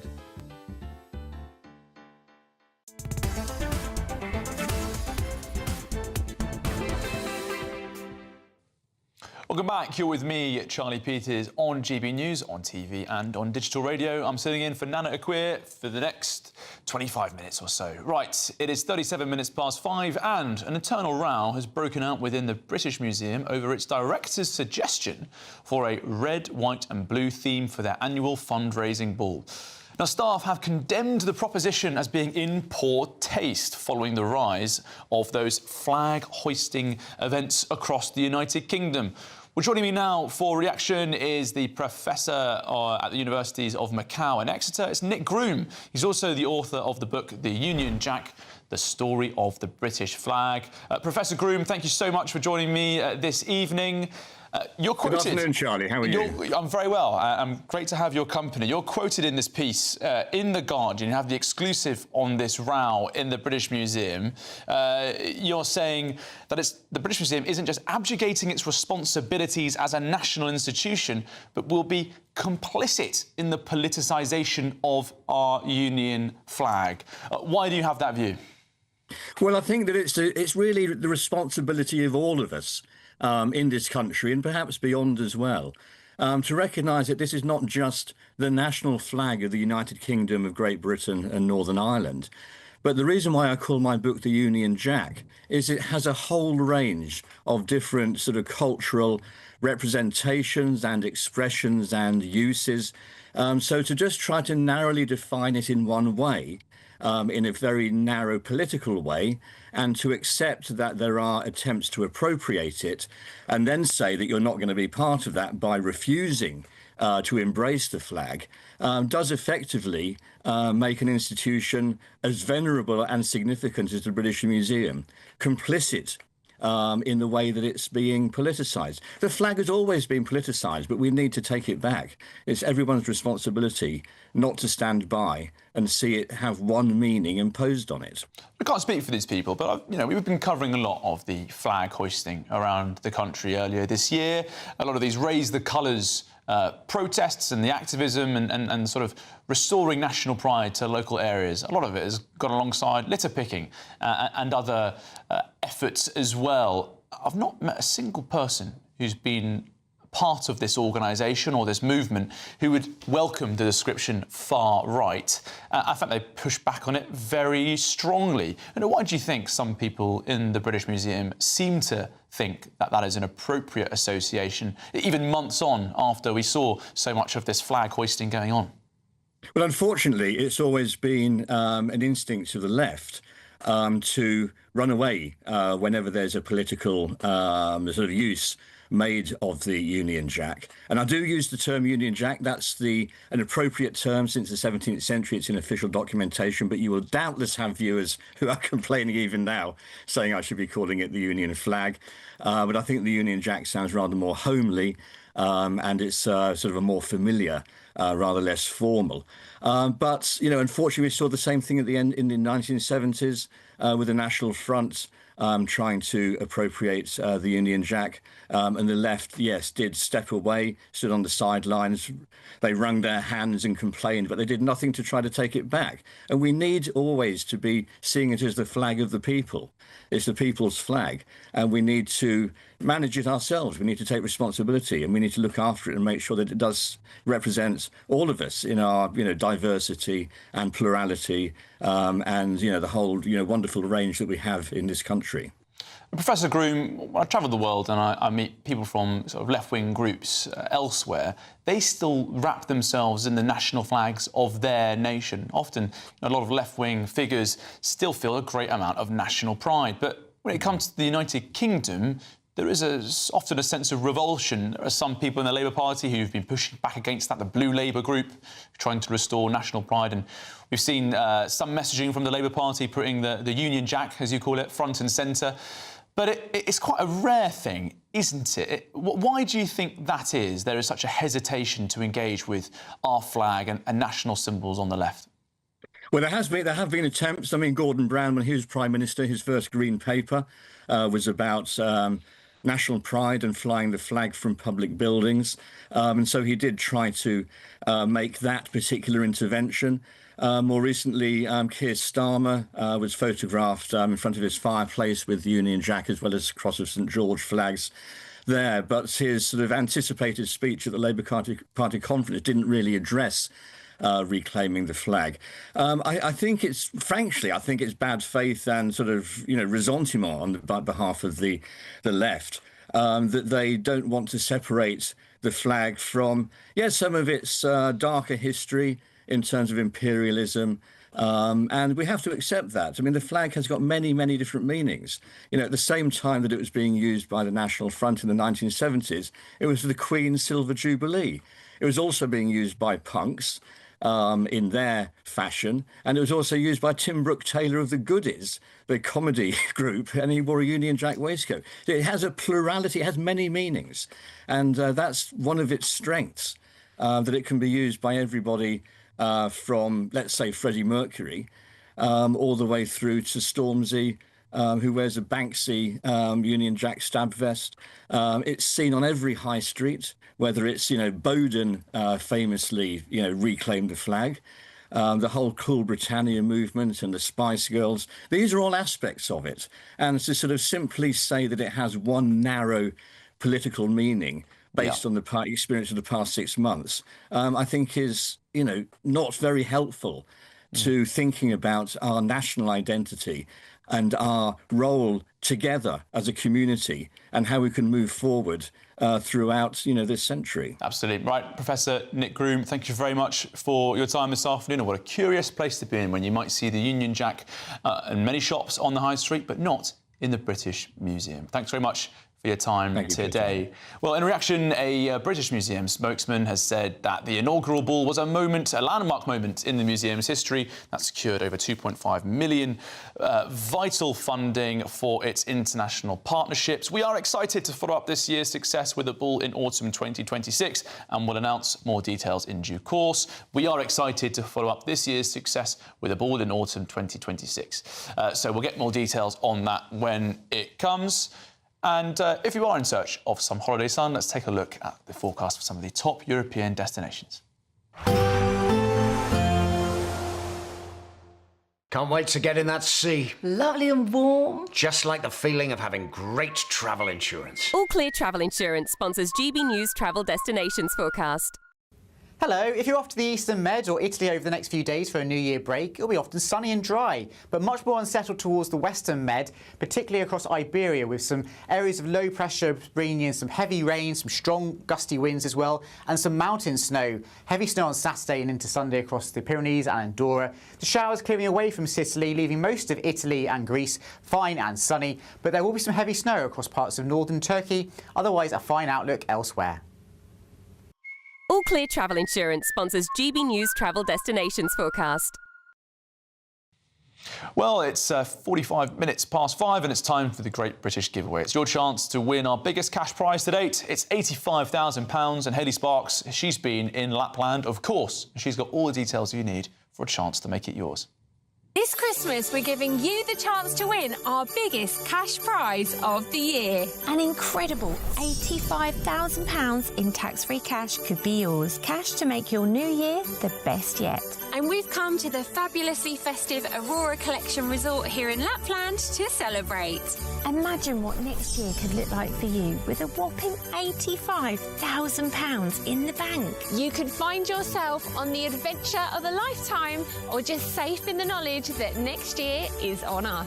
£85,000 of tax-free cash really could be yours. Go on, give it a go, and Merry Christmas! For another chance to win £85,000 cash, text cash to 63225. One entry costs £2.50 plus one standard network rate message. Or text bonus to 63225. 5 entries cost £5 plus one standard network rate message. Go to gbnews.com/win. Entries start at £2.50. Call 0903 686 3232. Calls cost £2.50 plus your network access charge. Or post your name and number to GB18 PO Box 8690 Derby DE1 9TT. UK only. Entrance must be 18 or over. Lines close at 4 p.m. on the 30th of January. The winner may be contacted live on GB News, week commencing the 9th of February 2026. Please check the closing time if listening or watching on demand. Good luck.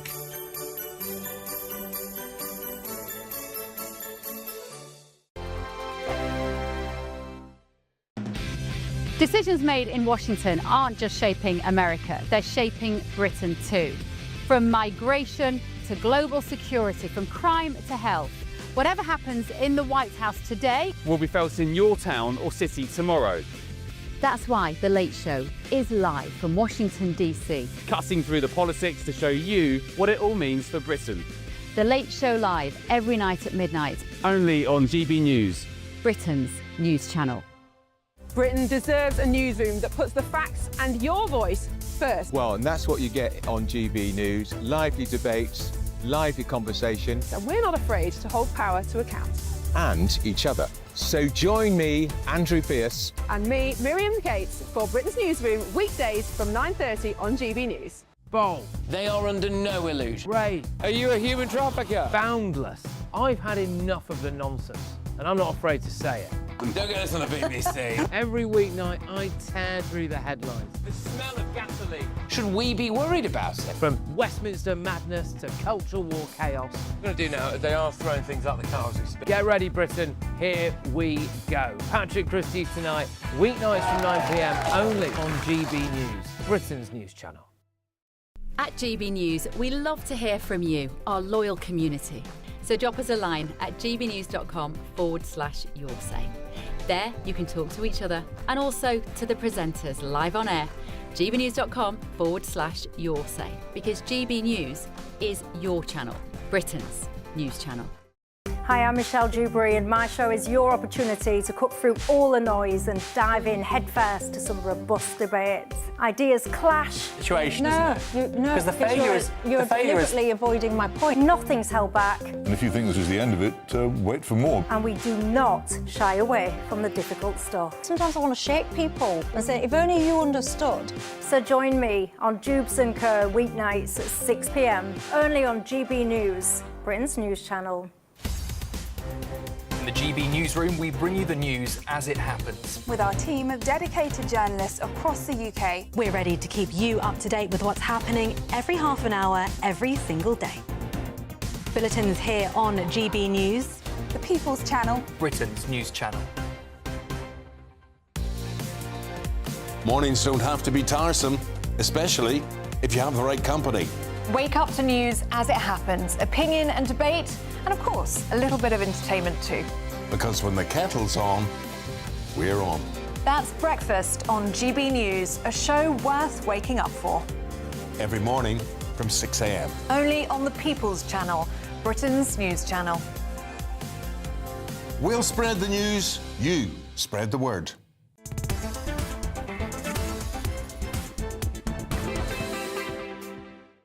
Welcome back. You're watching GB News with me, Charlie Peters, sitting in for Nana Akua, and it wouldn't be a Nana Akua classic without the time for the quick fire quiz. It's part of our show where we test the panel on some of the other stories hitting the headlines right now. I'm joined by Mark Field and Fahima Mohammed, who've been very well behaved, but let's hear their buzzers.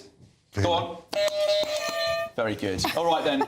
Question 1, it's all multiple choice. You should both know the rules by now. Don't look at the auto cue. You can't look at the answers. No. I'm watching you both. Which puppet is starring in a pantomime? Fema, you're looking. Which puppet is starring in a pantomime in London this festive season? Is it A, Basil Brush, B, Sooty, or C, Kermit the Frog? Right, that was you, Mark. Was it? I could guess Basil Brush. It is Basil Brush. Okay. Sorry, team. Right, question 2. It's an open question. England won their first Ashes test of the series early this morning by 4 wickets. But how long has it been since they won a test down under? Sorry, it's just over 15 years. Just over 15 years. Yeah. The answer is 15 years. Question 3. Closest answer wins. Jonah Louis, Stop the Cavalry is a festive favourite. But how much does the singer earn in royalties from the song every year? Catherine? 50,000? 50 grand. I was going to say something like that, about 75,000. 75 grand, the answer is 120 grand. Oh, wow. 3-0 so far. Wow. Question 4. True or false, The King's Speech was the most viewed show on TV on Christmas Day? No. No? Let's go true, then. OK, it is true. Come on, Fahima, come on. Well, not after what he said. Question 5. A black cat was reunited with its family in Cambridgeshire in a Christmas miracle. But how many years had it been missing for? Is it A, 3, B, 4, C, 5? It's 5 years. No idea. Sorry, I've been reading the newspapers. It is 5. It is 5 years. Well, you two absolutely flew through that. So thank you so much to Mark. Congratulations, you won that quiz. The prize is a great sense of pride at knowing so much about cricket and cats. With a bottle of Bollinger, I thought. And the viewing figures for Christmas Day. Thank you also, Fahima Mohammed, for being a very good second place there. Silver prize. And thank you to all of you at home joining us today on GB News until 6 o'clock. I'll be back again tomorrow from 3 to 6. Look forward to seeing you there. Plenty is going to happen overnight. Very much looking forward to Zelensky and Trump's meeting. Can't wait to see you. But until then, it's time now for the Saturday 5 with Will Kingston. Thank you, Charlie. Well, ladies and gentlemen, you may have forgotten what day it is. We certainly have not. The biggest show on Saturday night TV returns. It's the Saturday 5. Plenty of stuff to go through tonight, including Nigeria, Labor's scheme to try and convince your kids to sign up to war, as well as many other things, including triggered tantrums, getting your question in for us to Ask the 5 and so much more. We can't wait. We'll see you after the weather.